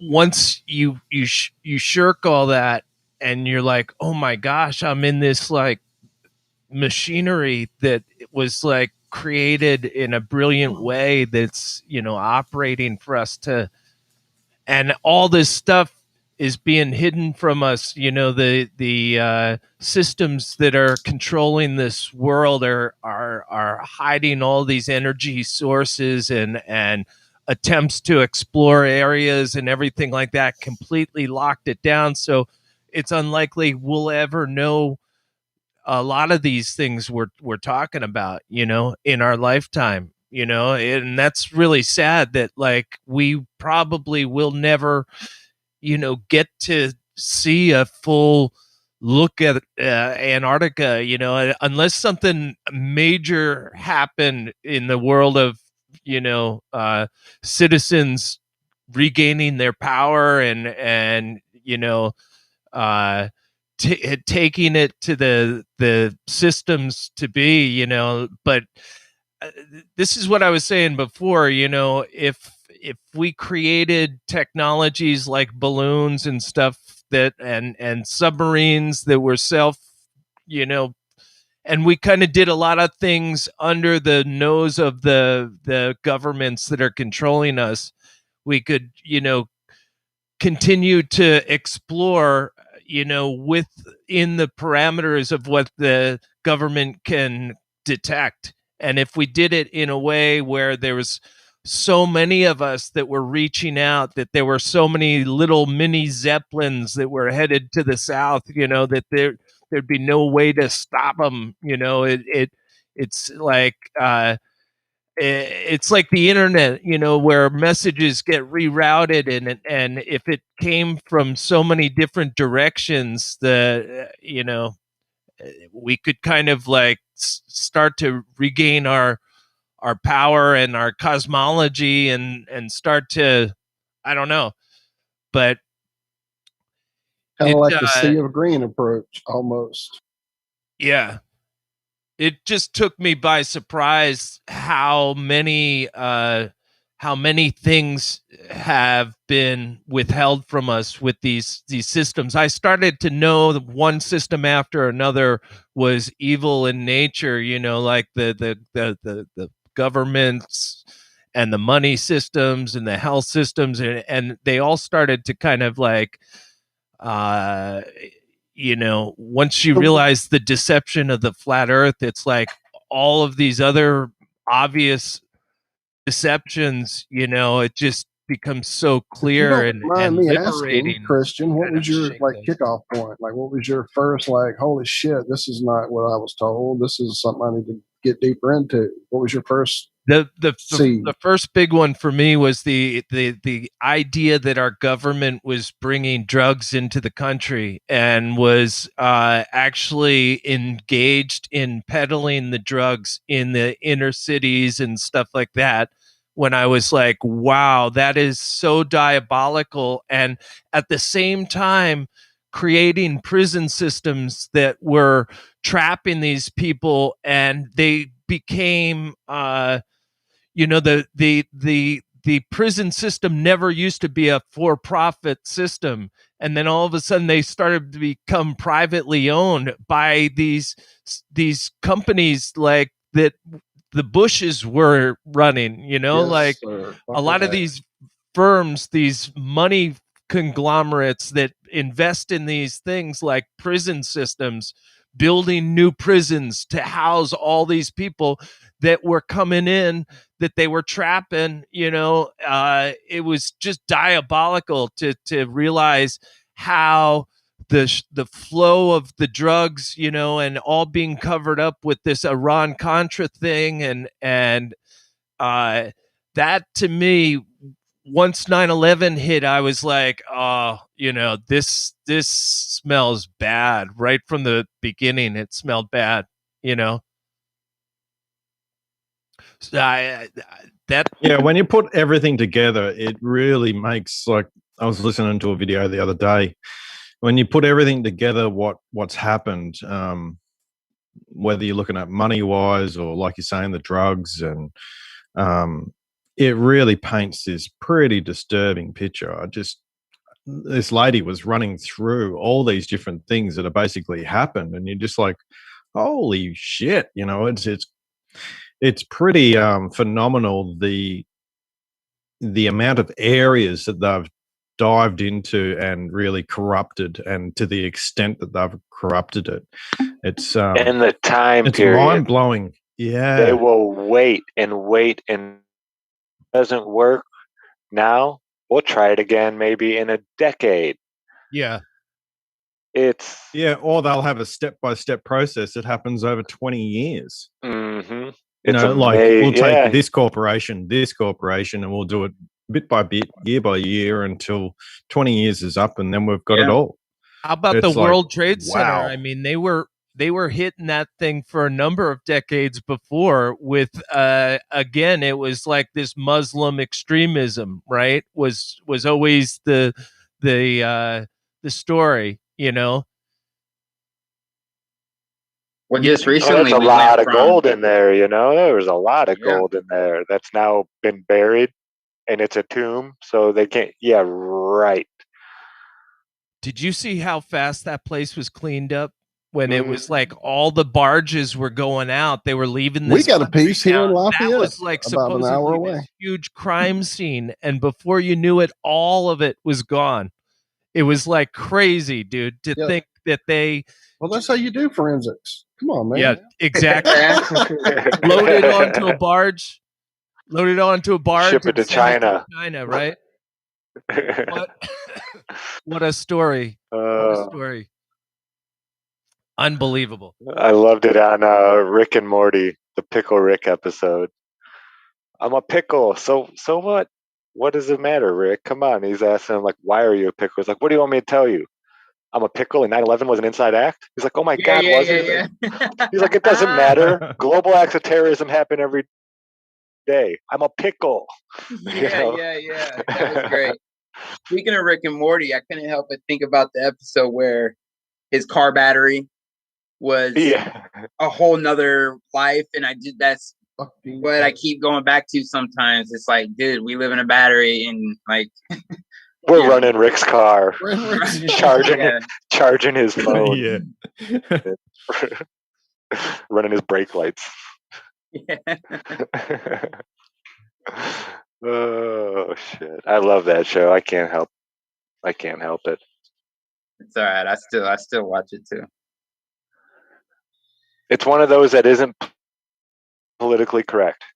You know, the guy gets wasted half the time, and they say that's why it takes so long to do the episodes. But I'm not buying that. Yeah, like all the time, he's pretty drunk and it's like a real job to try to get him to read what's on the paper. Like half of the show is really him ad-libbing and just making shit up on the fly. But I don't buy that. They came out with that mask episode awful quick after the whole pandemic started. The one with the things on their faces. I mean, that happened right as the pandemic was going. That wasn't made a year and a half in advance. Yeah, or else they knew about it. Oh, a lot of people knew about it. Which the guys who make the Rick and Morty are the same ones who did that one Gravity Falls. All about secret societies. Yeah, oh my gosh, my son watches that, right? And he's already like, dude, he's like already pointing out all the subliminal messages, and because he likes Gravity Falls, and he'll be like, "Oh, look, Illuminati! Oh, triangle!" He's like pointing out. He's like, "Oh, Dad, look, the eye, right there in the background." So like, he's always grabbing me, and like he'll pause, and he's like, "Dad, come here, hurry!" It's like, look, flat Earth in the background, right there. Yeah, how old is he? 9. That's awesome, dude. That's fucking amazing. Oh yeah. Yeah, that stuff it gets to me as well, you know. Yeah. When you're looking at all the symbolism and things, it's like whenever I see it, it's like you bastards stole it. You know, it's not yours. It's these symbols are part of it all. Sacred. These are sacred symbols. Yeah. And everybody looks at them as evil now. Mm-hmm. The swastika, right? Yep. And there's another thing, when you're dealing with the number 7, for example, or, see Marty lead Cypher that, walks to 7 and walks back down. When you actually start to break that apart and use, I've yet to do a video on this, but when you break it down, what actually happens is you start to see, structures of vortex or harmonics and things like that. All the stuff that they use to build these buildings are, based on these number harmonics, musical notes. So there's this real connection. It's part of sort of this idea of the quadrivium where, it's music, it's arithmetic, it's geometry, and it's also astrology.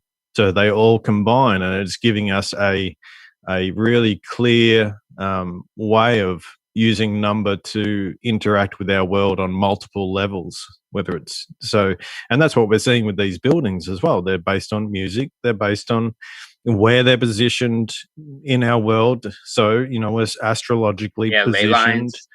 Yeah, all that sort of stuff. And it's the geometry that's used, and now, everyone's sort of hating the Freemasons, and they're basically just, to me, they're just collectors of old knowledge, and probably corrupt as hell like everything else now. But in general, the symbolism isn't necessarily bad. It's just been sort of taken over, and that's even some part of the whole psyop where they want you to think that these are bad, when in reality we could use them and even fear it, so you it to never even try to understand. Yeah, well, that's it, right. It's like fearing it's the very satanic. thing that, Don't touch it.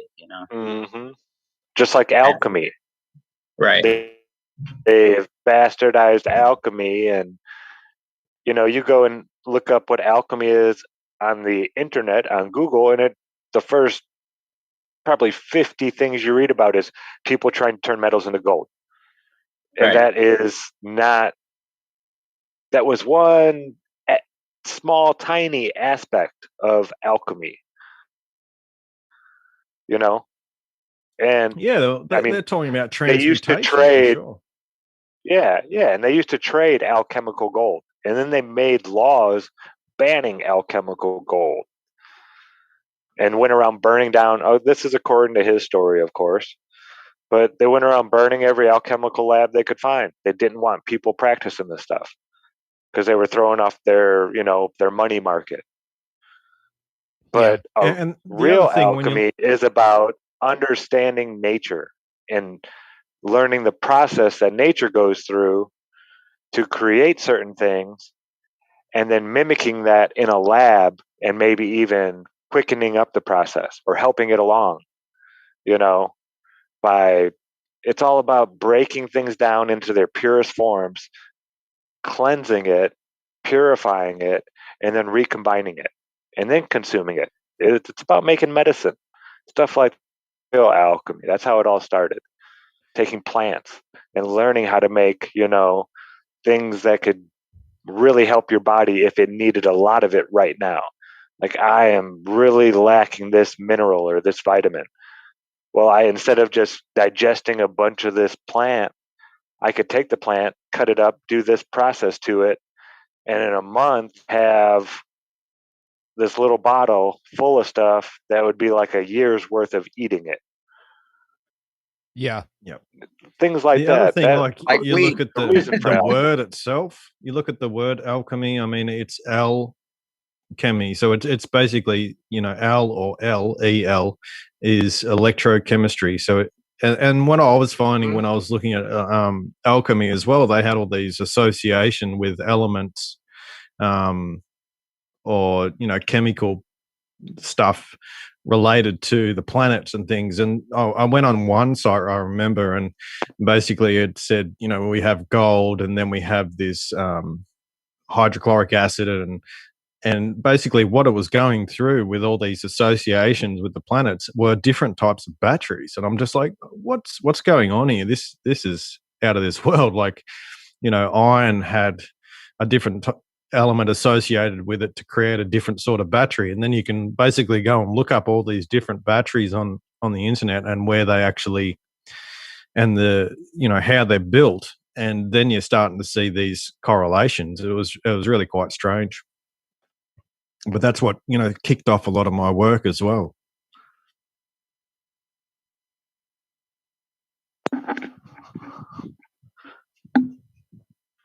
Even the idea of like playing with crystals and learning about your whole chakra points, they try to demonize that and make you think like that's something you shouldn't be doing. When in reality, and they'll even say it's new age nonsense. I love it when they say that. All these old ancient customs, that people still practice today that they got from their ancestors. Yeah, you're gonna tell me that And- that learning about my chakra points is going to invite demons, but you smoking some crack or taking some shots every night of alcohol isn't gonna invite demons? Like, come on, it makes no sense. It's about learning how your body works with nature, understanding it, better defense to certain things. It's about sharpening your tool, your blade. And same thing with the crystals. Like, come on. It's crazy. There's so many, like, even within this truth community, there's a lot of people are still tied to certain indoctrinations, to certain beliefs that are keeping them closed-minded to even broadening their horizon to other things that will benefit. It's crazy. Oh yeah, you're always going to have what that. They do. That's it's because they try to demonize all that. And I'm thinking, well, why? Like, they don't want us to know that stuff. I feel like the New Age movement was created to shy you away from it, because there is like this New Agey movement that is applying all this, but these people aren't. It's not like I don't see it how you can invite demons into your life by learning about your chakra points and all those things. Like, that's not inviting bad spirits. Like, I'm a bartender. I like, for example, when you go to a liquor store, they call those things spirits. So they do, sir. So it's it's just weird. Yeah, and the other thing is, like, if you look at the New Agey stuff, and then it's crossed with the globe stuff, none of it makes sense. None of it. So it doesn't. There's no correlation there. And then once you actually bring that New Age type stuff, which is really old stuff, into the flat Earth realm, then now you're actually starting to see the actual science of, the chakra system, the science of, all becomes a these relationship. Sorry, I don't mean to cut you off.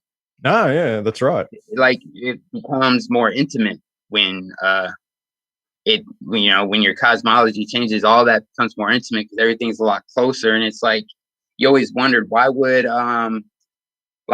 something in retrograde or an eclipse that's millions of miles away from me, affect me? Why would a full moon that's like, a 250,000 miles away, 20, however, it, like, how's that affect? Well, if everything's close and within this system, gravity, and we're all, yeah, right. That's the whole idea. I don't even think we can survive out of this, not with these meat suits. I think, we're using these as vehicles here in this realm. And if there is other places where we ascend or descend, we're not going with these. These are just vehicles for here, Yeah, and it actually starts to make a lot more sense when you start to tie in when the planets interact. Then there's a frequency that changes, or they're interacting depending on proximity, or these sort of things. And we know that it's the old stuff where you plant by the moon and things like that. And we start to say, well, okay, now we know that the moon is sort of affecting the salts and lifting up things. It's high voltage, it's higher charge, it's doing all these number of things that actually stimulate plant growth. It's related to nitrates and nitrogen. That's what creates the green in the plants. And so all these correlations basically start to make sense, and we can then start applying these principles to either creating technologies that is friendly for, gardening and all that sort of thing. Knowing when to garden, they were always looking up for the answers. Signs and seasons. Yeah, they were in tune with nature. Yeah.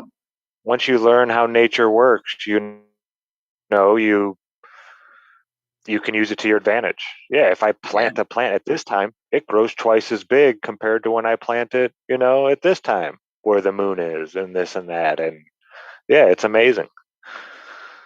Imagine if we were born into some kind of environment where we don't have all of the distractions of the matrix that currently surround us, and you were born into that just being your existence. You're under the stars every night. You've got a simple job to do, which is keep yourself going and multiplying and stuff like that. And other than that, you're just, it's just so hard to even imagine being born outside of this government system that we were born into, and just having that kind of freedom to just really look at the world entirely different from the time you're born. It's not like you made a shift and you moved to a place like that, but like think about the generations of Aboriginal people that live under the stars, and they actually mean so much to them, and they're not being cut off from their nature like the rest of us have all been, or bombarded with all these frequencies. Yeah, detached. Exactly. Away from, the signals, I guess, to a certain amount, you couldn't help, like, even if you're in a remote location, there are ham radios that are going by you, and certain things that are emitting frequencies that are man-made, but like still you're away from the transmission point, of these things. You're well away from anything that's transmitting high frequency near you. Like, we're surrounded by these things, dude, that are just like, high frequency stuff that is just piercing our body all the time.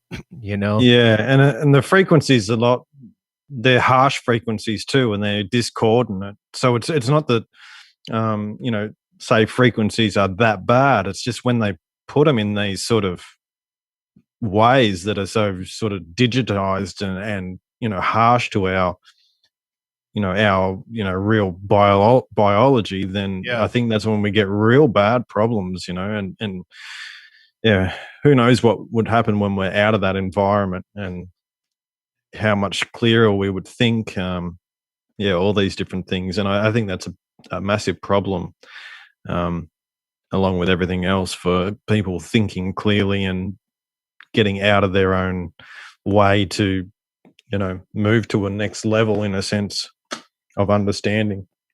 Yeah.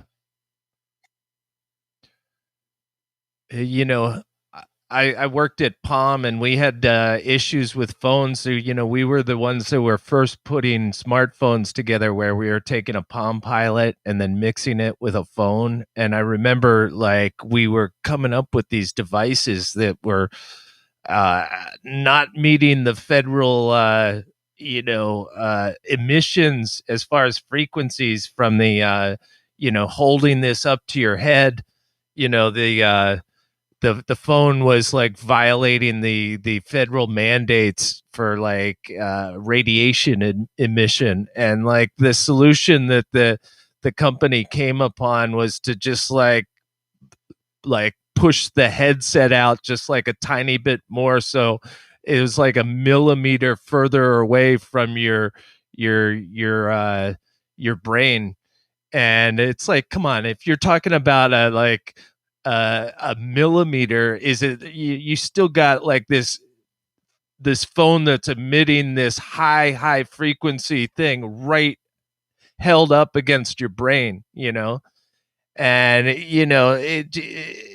there's no saying what is being done with all these frequencies as far as like reproduction and it may be that we're being agitated, maybe that some allergies, I think some allergies might not, they might be due to like frequencies. People are getting allergies late in their life, and they're like, I never had allergies growing up, but now all of a sudden I do. And I'm thinking that there could be resistance, your body reacting in a way to compensate for the bombardment that it's getting, and that might That's be wild, more Christian, because mucus. I And always assumed it was the early youth immunizations that my mom, Very well be a mixture of thought both. was the best thing for me. That's why she did it. She wasn't trying to hurt me. That's what she was told to do, so she did it. I always assumed that was why I had the allergy system I have that really reacts to way too many things, but I never thought of it as a frequency thing. Holy shit. it could be like you would want to take a look at your environment and see if there were any big moves that you made in your life, and where things got worse or got better, and all that kind of stuff. Have you guys heard about what Rose is doing? Talking about walking again? Yeah. By attacking the toxins and stuff in that area by matching the frequency of it, and like how glass would break when you match it. Yeah. I mean, that's when I listened to her talk about it, dude, that made me cry. I was crying with her. Astounding. I popped in, I guess, about 2 or 3 shows ago, and it was early, and I saw some stuff, but I have missed this completely. Oh wow, I'm blown away. She went and seen the doctor and stuff, and I guess she's all in, and it's all about like the frequency stuff, and I just also learned that because she was talking about how there's like certain, like, because I guess she had a stroke, so he could find the area where when that stroke happened, and there would be like bacteria and like certain toxic stuff there in that area. And then I'm also learning that like how our resonance field works. So we have layers to it, like an onion, and our outer layer is when we were birthed.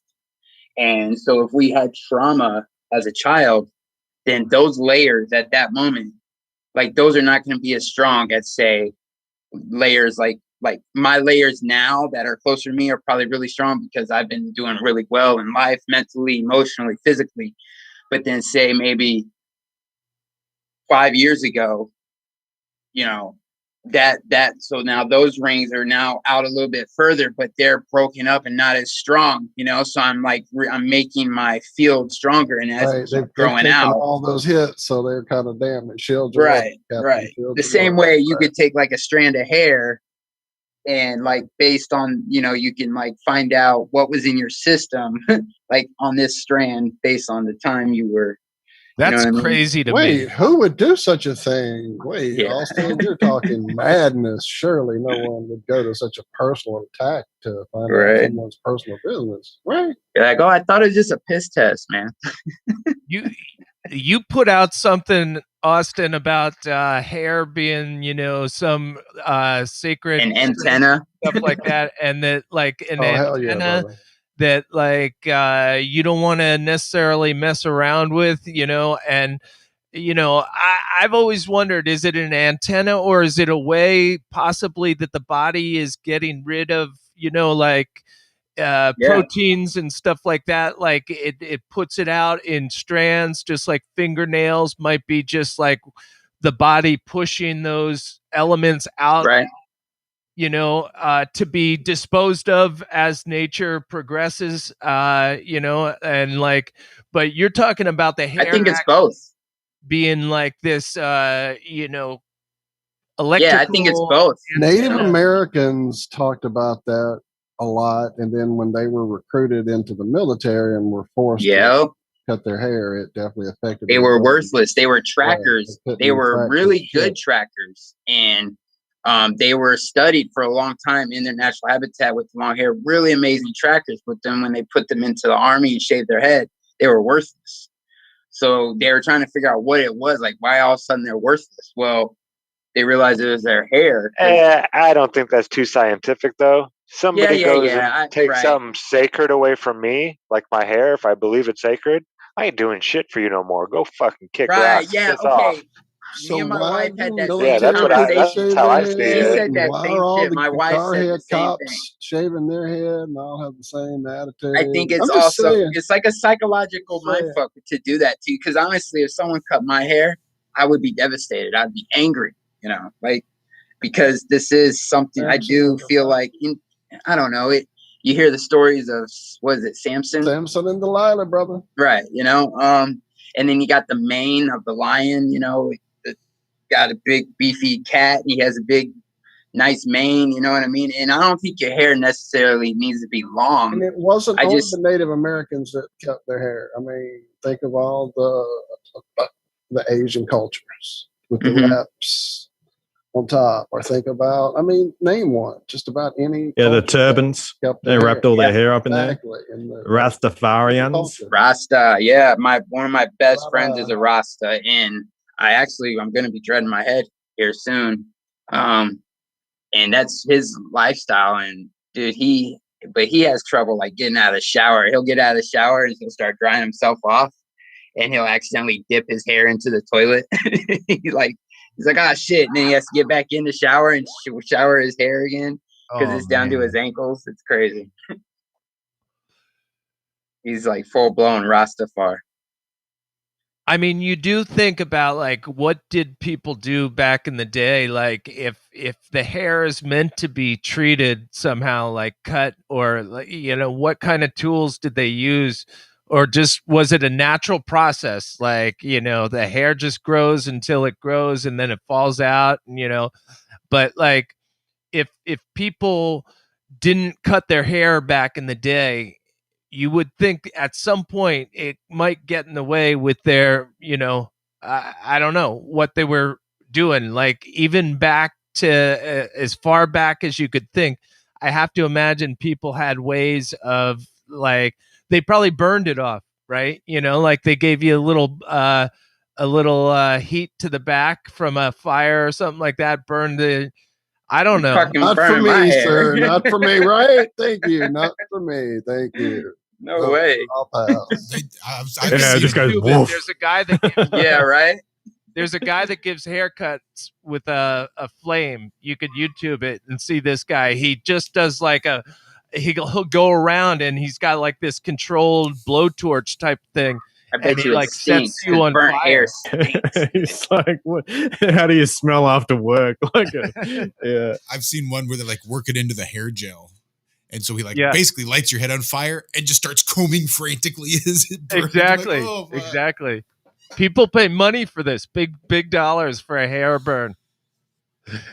Oh god. There was an early just don't get your show back crack and sack done. I think it was on late night. I can't remember. It was on late night after one of the shows I would watch, and it was Jon Stewart's early adventures before he became Mr. News Guy. He was just this comedian doing a show, and he had crazy guests. First place I saw the Mighty Mighty Boss Tones. First place I saw Marilyn Manson. Lots of crazy musical guests, and he had a guy on one night that was going to demonstrate cutting hair with fire, but of course John wouldn't let that happen with his hair. He had a crazy like co-host guy, I'm trying to remember his name, Howard, I think, that had this real frizzed out hairdo. And the guy goes over there and he pulls it out and immediately sets his whole fucking head almost on fire. It was like too classic. Yeah. So no, you keep that away from me. Right. No way. How have we gotten to where we are now? Like, you know, the people these days are just like completely brain dead, you know. Brain dead, bro. Think about all the products in the bathroom. Oh yeah, dude. To keep us from smelling our natural scents, that give off messages to each other that would rely a whole lot more information.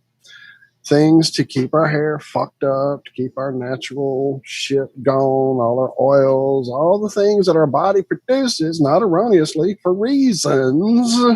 But no, let's all fuck that up and then replace them with fucking chemicals. Let's do that. Yeah. That's logic. Mm-hmm. Yeah, exactly. It's crazy, dude, you know, and it takes you back to the snake oil guys, you know, that would go across the country. They'd be selling this snake oil, and they had a whole routine where they would rope you in. They'd get a whole bunch of people to come around, and then there'd be plants in the audience. It would be like, I'll take a bottle of that. You know, give me 2 bottles. And before you know it, everyone was feeling like they had to buy some of this snake oil. And, you know, it's the same thing with these products, dude. You know, it's like all these and they try to get you on a system where you're a predictable buyer of their things. So they'll give you like 90 days worth of something, and they know exactly how much to put in there for it to like run out, and exactly how much you're going to be buying back into and they want it running down the drain. They want you using, lather it up like as many times, so maybe you could cut that 90 days into 70 days, you know. And it's so bad, dude, all the systems that they hit us with these products, dude. It's crazy. I'll give you a piece of information that is like no, I've never met anyone that has tried this, but if you, I just, at some point, it made sense to me that like odor that you might have in your body that you didn't want to necessarily like have people smelling around you was bacteria of some sort, right? Like that's how they get the smell, because it's some kind of bacteria. So I started using grain alcohol just as an underarm thing, and I put it in a roll-on, and you know, anytime like I need to freshen up, I just do grain alcohol in the armpit. And so my sister-in-law, who's a niece, you know, I told her that I did this, and if there was any medical side effect uh, to it, you know, she's a nurse, and she said that, you know, there's really no side effect, but that's the way you always clean up an area that had bacteria on it, right? Like you would coat it with some alcohol, kill all the germs, and let it heal, you know, and stuff like that. So I just figured, why not just splash the alcohol under there and like bypass all of the other. And dude, I'll tell you, not only that, but uh there's another natural substance called persimmon. If you've ever heard of a persimmon tree, there's some substance in a persimmon that is totally odor fighting. And if you can get the juice of a persimmon, you know, it basically, I think it's an antiseptic, just like the alcohol is. But, you know, it is. Yeah, lime juice does the same thing. Lime juice. There you go. That might be a good thing to try out as well. Look But around. There's a few natural things out there that have the lime. They have some things that work. I don't know about the crystals. I tried those, and that was kind of not really effective in any way that I could conceive. Yeah, of. I never found anything effective like a But I product found that one. I had a don't want to whole say the bunch of name, but chemicals in I'll it tell you or about anything. it later. It's one that really works for me, and I struggled with that when I started trying to go natural because Yeah. you know, I'm a guy, so it was like, shoot, I got to do something here. So, like, yeah, it works. I'll find the name exactly because I've gone through a few that were okay for a few hours and some that were okay for like half a day, and then this one goes. It's really good. Well, I guess it does. It does work. Right? Just kidding. Yeah, that's rubbing alcohol works But to a yeah, certain I extent, have and to you can look splash into the the alcohol. That would seem like it'd be rough on my body, but Yeah, it seemed like it would burn. are you out? No, dude, it doesn't. Really? It actually, you know, it gives you a little cooling sensation, but it actually feels really good. You feel I'll try really anything. fresh. I can't even use Old Spice deodorant or anything like that. I break out, so I can't. I don't even. I mean, well, dude, I guess I stink a lot. I don't know. I haven't. Yeah, I just stink. I haven't used deodorant in like over a decade. Yeah, I mean, I tried all different kinds, and I just started saying, I don't care. Dude, I'll tell you, I collected so many of these persimmons that came down from my tree in San Francisco when we lived out there, and I had them all collecting in my refrigerator, bags and bags of persimmons, and I didn't know what to do with them. And they started to decompose, you know, they started to get soft and everything like that. And so I ground them all up and like made buckets of this stuff, and I put it in a bathtub, and I jumped in the tub, dude, with all this persimmon around me, because I thought it would be like a really good thing for your skin to just like absorb the nutrients of all this like natural, you know, stuff. So it did. It felt great. Like I was basically in a huge, like sauce, and then dude, for a whole like 5 days, I started to smell myself, and I'm like, wow, I still feel great. My skin feels great. I'd like sniff under the pits, and nothing for like a whole week. The persimmons basically was a natural thing that I just came upon. And then I went to like online and I started looking, and I found out that persimmons were used by like the Egyptians as an odor fighter. Huh. And I just like discovered it completely on my own. But it turns out that, there's something to be said for this thing. That was the most amazing bath, dude, I think I ever took in my life. It just like loaded with natural stuff that I could almost feel my skin just like sucking up So as I was lying in this. I've ate persimmons as a kid just by the bellyfuls, just ridiculous. I remember very distinct memories of being out on horseback late at night, plucking handfuls, being drunk off homemade beer, plucking handfuls of the softest persimmons I could find. Because you get them too hard, they're bitter. You got to wait for them to get real mushy, and you almost don't want to eat it until you pop it in there, and all those sugars have already started to accumulate in there, and it's just a mushy goodness. Oh, it's an acquired taste.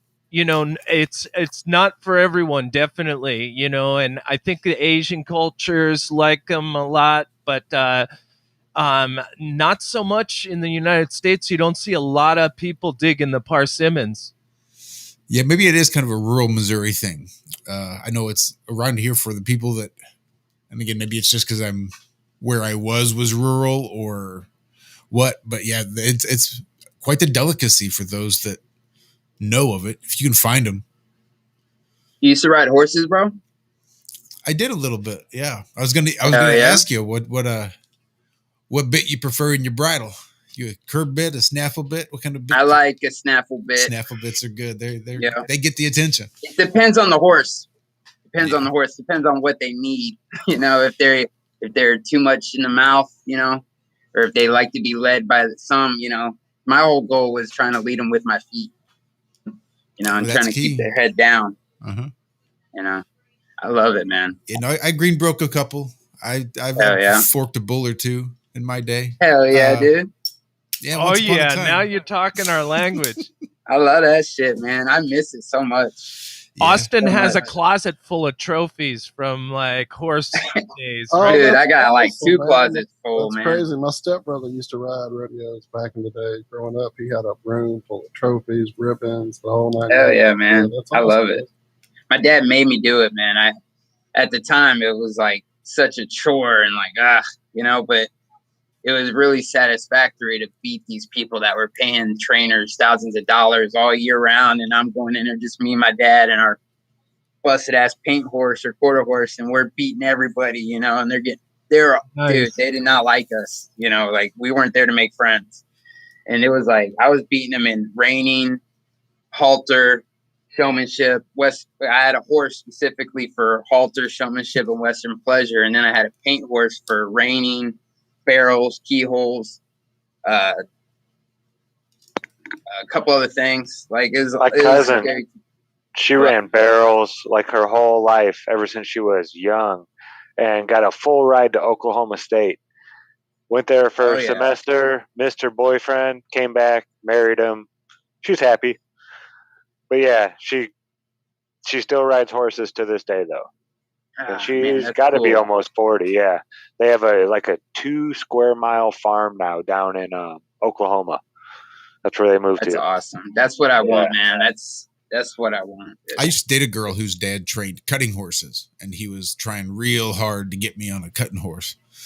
And yeah, man, almost as hard as riding bulls. That stuff is nuts. I wasn't that good at that. I mean, I was. It just wasn't my dude. There's a lot of.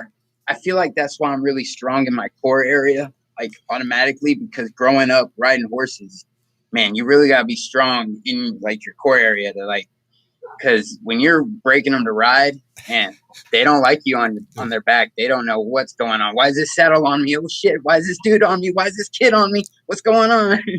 Like it's a work, man. But I wouldn't replace my childhood for anything. Like, it really gave me the whole value of, like, it gave me a good work ethic because I was cleaning stalls every day instead of running the streets. You know, my dad kept me out of trouble. I wouldn't trade it for the world, man. It really taught me the value of work and getting your hands dirty, and then just working with animals and creatures. Like the horses have, like, there's a relationship. You got like this symbiotic relationship with these animals, and we would go hours training, both be tired, my dad pushing both of us, and there'd be times I'm talking to my horse like, you know, hey Travis, we do this right this last time, buddy, we're done for the night, you know, I got treats for you. And I would feel him like, be like, all right, we're gonna do it. And then he would change his lead right when he's supposed to, you know, and it would be perfect, and where we'd end on that good note, you know, and praise him and bathe him and throw him in there and give him good food. You know, I loved it. Well, my I dad missed it a lot. got a master's degree in animal husbandry, and I heard you talking on the show about how your dad would have you imprint upon these horses. The minute they're born, you're there blowing in their nose. They've got your scent, and they know you from birth, and that creates that bond and that relationship that is just amazing. As soon as they hit the ground, and at the time, to be honest with you, I was scared out of my mind. I didn't know why my dad was making me do it. At the time, I was like, I remember one time we had a colt that was like in the middle of winter, man. We were out at the barn at like 3 a.m. Thank you, baby. And we were out like 3 a.m. and it's dark. And that night before, I just watched the movie Alien. So I'm watching this horse being birthed, and I'm like 8 or 9 years old, you know, and I don't know what's going on. He's telling me this is the first time I ever like did this. And he's like, go in there. We were both in there, but he's like, all right, you need to breathe right now in the horse's mouth, like right now in the nostrils. And he yelled at, he's like, come on now, right now. Like I'm like, what the hell's going on? I'm just seeing blood and placenta. And I'm like, this is an alien. And you know, like this is alien stuff. Like I was a kid, you know, but now I mean, I understand the concept later on, but I never really, dude, it's just, I loved it. I missed it, man. Missed it. And when you would do that, like I did it with 3 of the horses that I trained.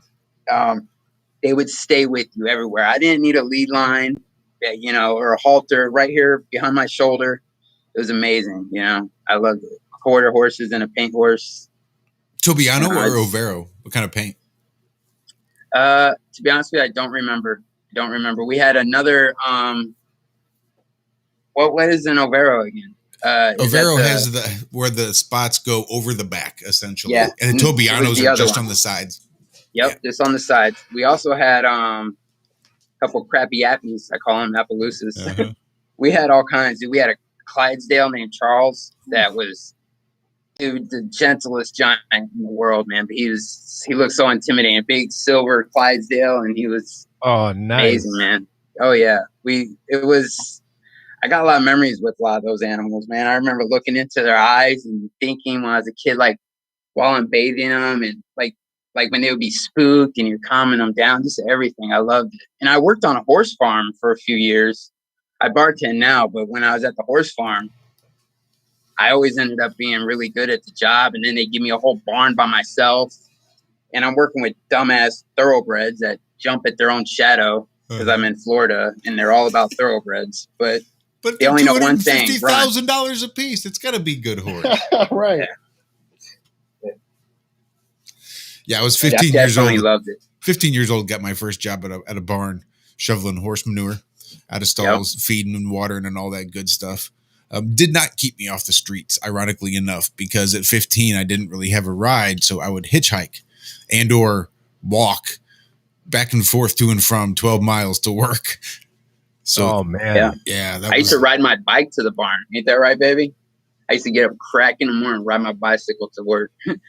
And I didn't train the horses. I would set, you know, you took care of a barn and you'd have like 17 thoroughbreds, and then the rider would show up and he only knows Spanish. So I'm speaking broken Spanish to him all day. I'm trying to teach him about flat Earth, and I only see him enough time because when he shows up, I have to have all the stalls done by then, and then I tack up the horse for him. That way, he just comes in, hops up, goes train, comes back, hops off, ready to get on the other one. And so in between all that, I'm like flat smacking them, you know. And they all thought I was crazy. Everywhere I go, they're like, "Man, that dude's crazy." Loco gringo, hey way. Yeah. Yeah, man. Yeah, at the horse barn, other guy that I was working with was this older guy from Mexico. His name was Francisco, and 15 years old. He'd give me a ride home, so I didn't have to always walk those 12 miles, but he'd give me a couple Budweisers along the way, and we'd just sit there in that. I remember he had a big old long station wagon, no air conditioning, listening to mariachi music and the tape player. Yeah. Just they were about getting some beers afterwards. Enjoying some nice ice cold Budweiser beers, cruising down the road. Chiladas, yeah. Chiladas. Oh man, the lunch was the best part because it was someone's aunt or somebody who'd come up in a van around lunchtime and have a whole cooler full of hot tamales and stuff like that. It's like $4, you know, and you're getting all these homemade cooking Mexican food. I don't know anything she's saying to me. I'm just like, yeah, here, how much? You know, like, yeah, I'll eat all that. Mas. Yeah. Mm-hmm. I just had the best tamale I've ever had in my life at this place called La Paz here in South Carolina. So if you come to Flattoberfest or Solar Return, or whenever you're back this way, yeah, I'll take you out to this place, dude. It's Spanish for the Paz. Mm-hmm. Mm-hmm. We're definitely coming to Flattoberfest. I can't wait. The best Mexican food I had was I was in Nitro, West Virginia, and I was working there, and they the people that were working there told me that, you know, they were going to take me to this place for lunch, and it was just like a mobile home. And when you're eating there, like you're eating off of their silverware and their plates and everything like that. And so the story is that they were going through town and their trailer broke down. And so they just started like making meals out of their trailer until they like made enough money to fix the trailer. And then everyone loved them so much that they just like stayed there. And so it's like you just go into their trailer and you eat the best Mexican food that you've ever had in your life, you know, and nothing matches, you know, it's all the utensils and the plates that are all just, they've collected over the years. It was such a good experience. I love those kind of businesses where, you know, it's just like totally organic, you know? Hey guys, I'm having a great time with y'all, but I'm going to have to get off. That's fine, dude. We're actually hitting our almost 5-hour mark. 3-hour mark. We started 5-ish and it's 8-ish, right? Oh, yeah, it's almost 8. Almost 8, yes, sir. All right, well, what that means is you have to come back, guys. So it was both of you, sirs. It was definitely out with you. Definitely want to come back, man. This is an honor. This is a huge honor. I'm glad you guys could hang out. Shit, this is what it's about for us. That's why we started this, is hanging out, getting to know the real people. And you guys are, like, doing it, too. And I can't believe just the grin I've had through the whole show. Allie said I looked like I was up for something just because I couldn't stop grinning from all the, like, just synchronicities of you guys' story and how it all formed. And it was just great. Yeah, and then it is great. We could talk about so many gazillions of fucking things. I can see that as well. So, yeah, definitely. Definitely. Oh, yeah. I appreciate it, guys. Once you have this link, it's pretty much a link you can get in, you know, so keep it. And when we say I can keep this same link? Yeah, keep that link, and we say it's open. All right, bet. Come on in. Should be good. By the way, Mac, I did hit you up on Telegram. I was going to have you hop in here to regale us with your stories of the solar return and how awesome it was getting able to hang out. So I got to get over there, damn it. Got to get over there. Yeah, you guys got to make it to it, man. It's awesome. I can't wait. I've never been to a Flattoberfest. I'm really excited about this one. Now that I'm like more comfortable in the community and I know more people, and you know, it's gonna be a blast. I'm not gonna be that like I'm going to be more out of my shell, more comfortable. You know what I mean? Me and my wife. Oh, yeah. We're contemplating whether or not we want to bring our kids. I mean, we want to, but then it's like, this is our time to get away. But then it's like, yeah, I hear you. That's a tough but one then to we say. also want our kids to understand that because, I mean, we're homeschooling them and literally teaching them to have the tools to survive in this realm. And I want them to understand that there's other people out in this world that's doing the same thing, that they are not the only kids going through this experience. You know what I mean? Like, this is a real thing that's going on. Yeah, that's important. Yeah. Go to Facebook. I mean, I've already pulled him out of school, you know what I mean? And that turned his whole life upside down right there. You know what I mean? And so I got to keep his mental state healthy. Absolutely. Facebook or Craigslist, somebody there in the area, I'm sure, offers babysitting. I would go take him up there for a couple hours, let him run around Flattoberfest, let him see that, it's not just one crazy family that they got stuck with, and then shuffle him off to the babysitter. Yeah, right. We should have like a designated babysitter for the B's probably got a pinned in area there somewhere. Yeah, I mean, if there are a whole bunch of people that live in the area, free range kids, man. Fuck that, give them cough syrup. If there are a whole bunch of people that live in the area, they got to know some good resources. Maybe they could pool some, some babysitting time, and they got to be a flat earther. Yeah, Dave Weiss doing the babysitting. Holy shit, dude, that would be phenomenal. I'll watch that show every fucking day. Hey, Lucas, thank you so much for sharing your model with us and things that you're working on. It was great talking to you. And you too, man. I really appreciate talking to you guys. It's great. So yeah, thanks for letting me talk. Yeah, it was awesome stuff. And Zach, awesome meeting you. And yeah, you too, man. You guys at some point at the on the Mellow. And absolutely. You guys, I love what you guys are doing over there. It's great stuff. Shoot me all of your logos, your PNG logos with your transparent backgrounds. Mm-hmm. Shoot us all of that stuff that you've got for the Mellow Dome and for Wake and Bake.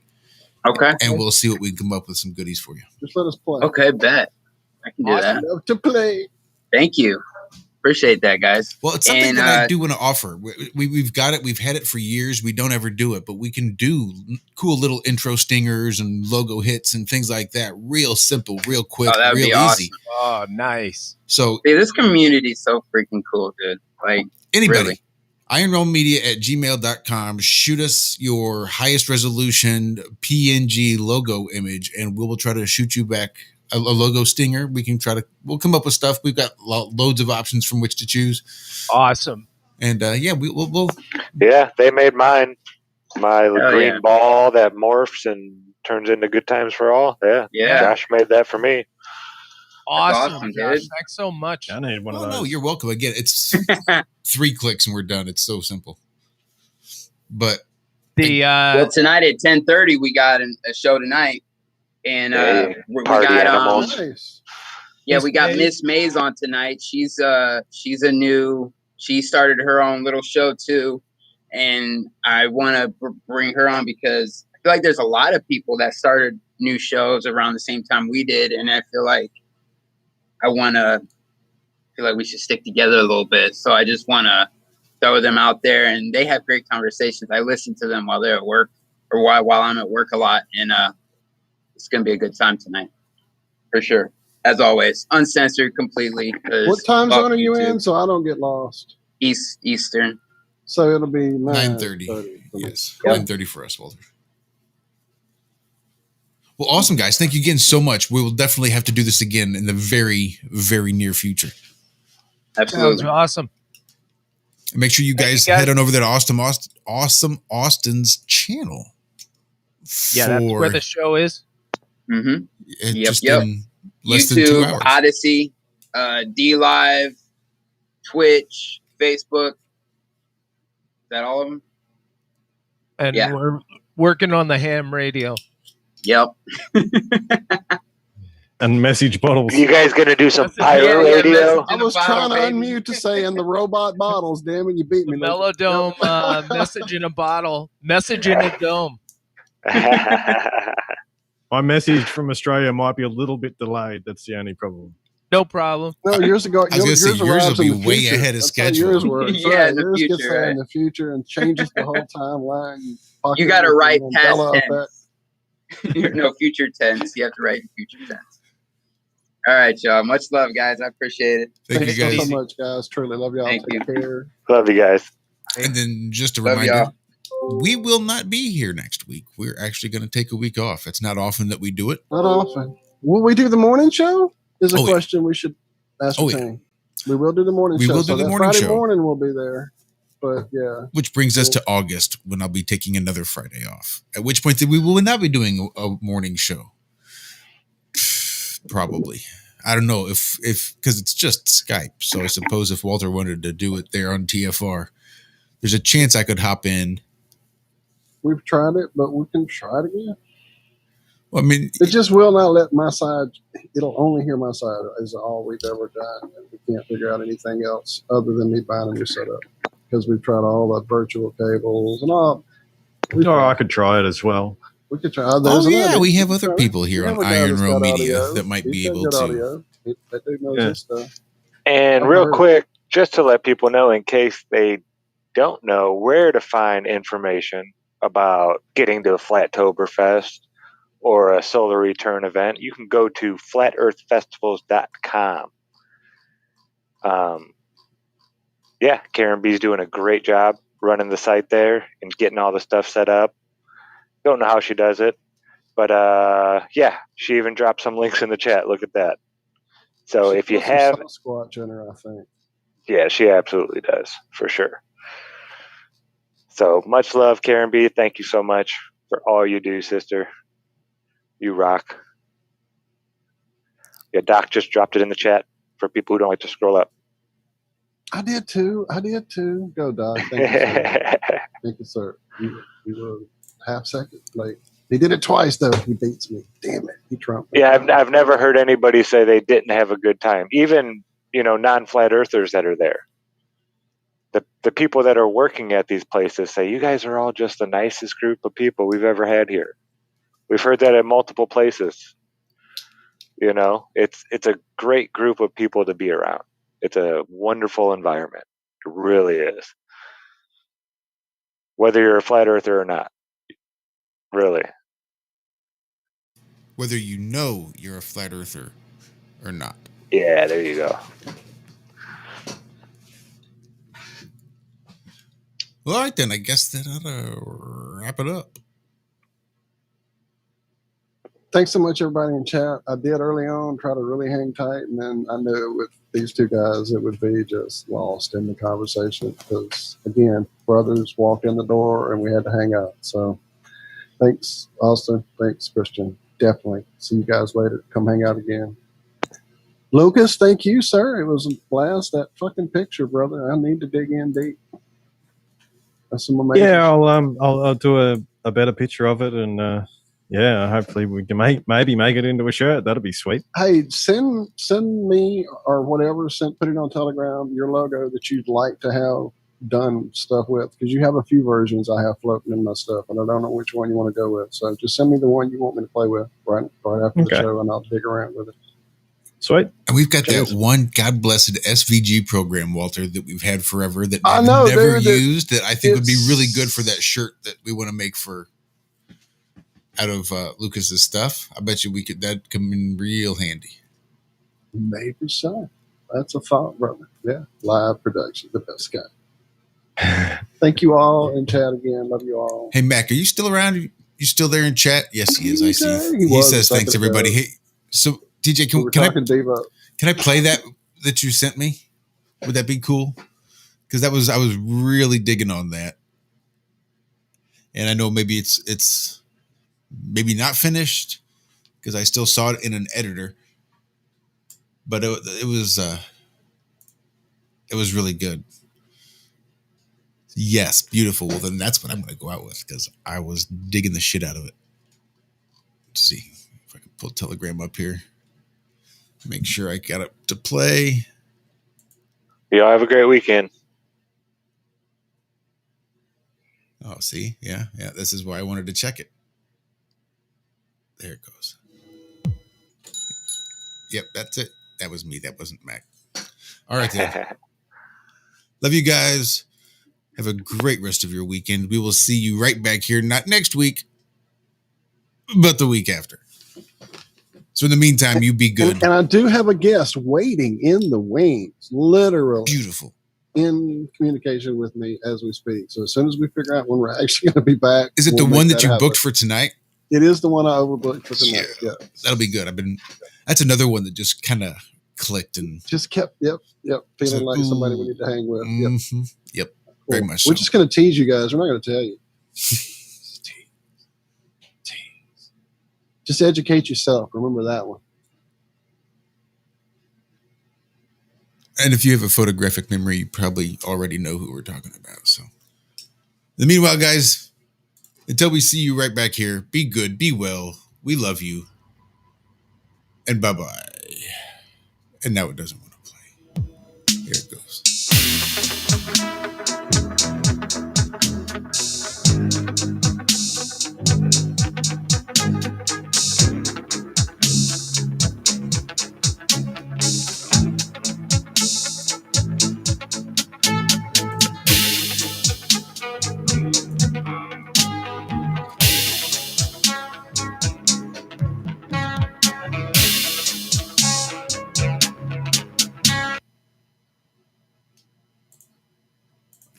Oh, that's a hard out. No. That was a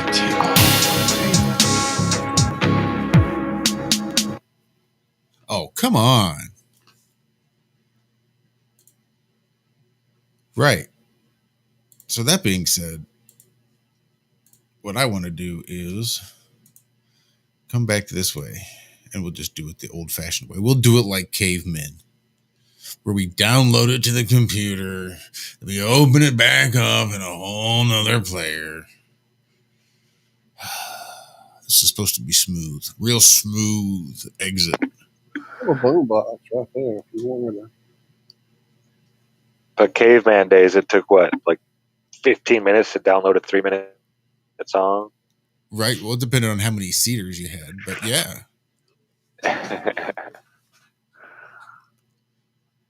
Yeah, I don't know if I've got slow internet right now or what, because this is taking flipping forever. Wah, wah, wah. Hashtag it's so easy, even a caveman can do it. But not Josh.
Just no. What the fuck is going on?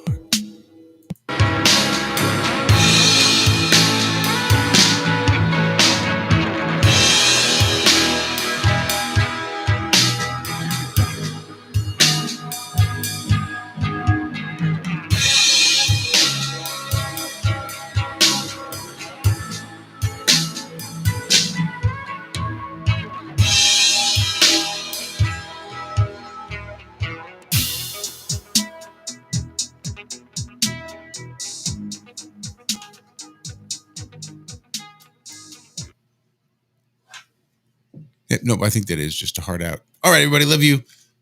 Have a good night.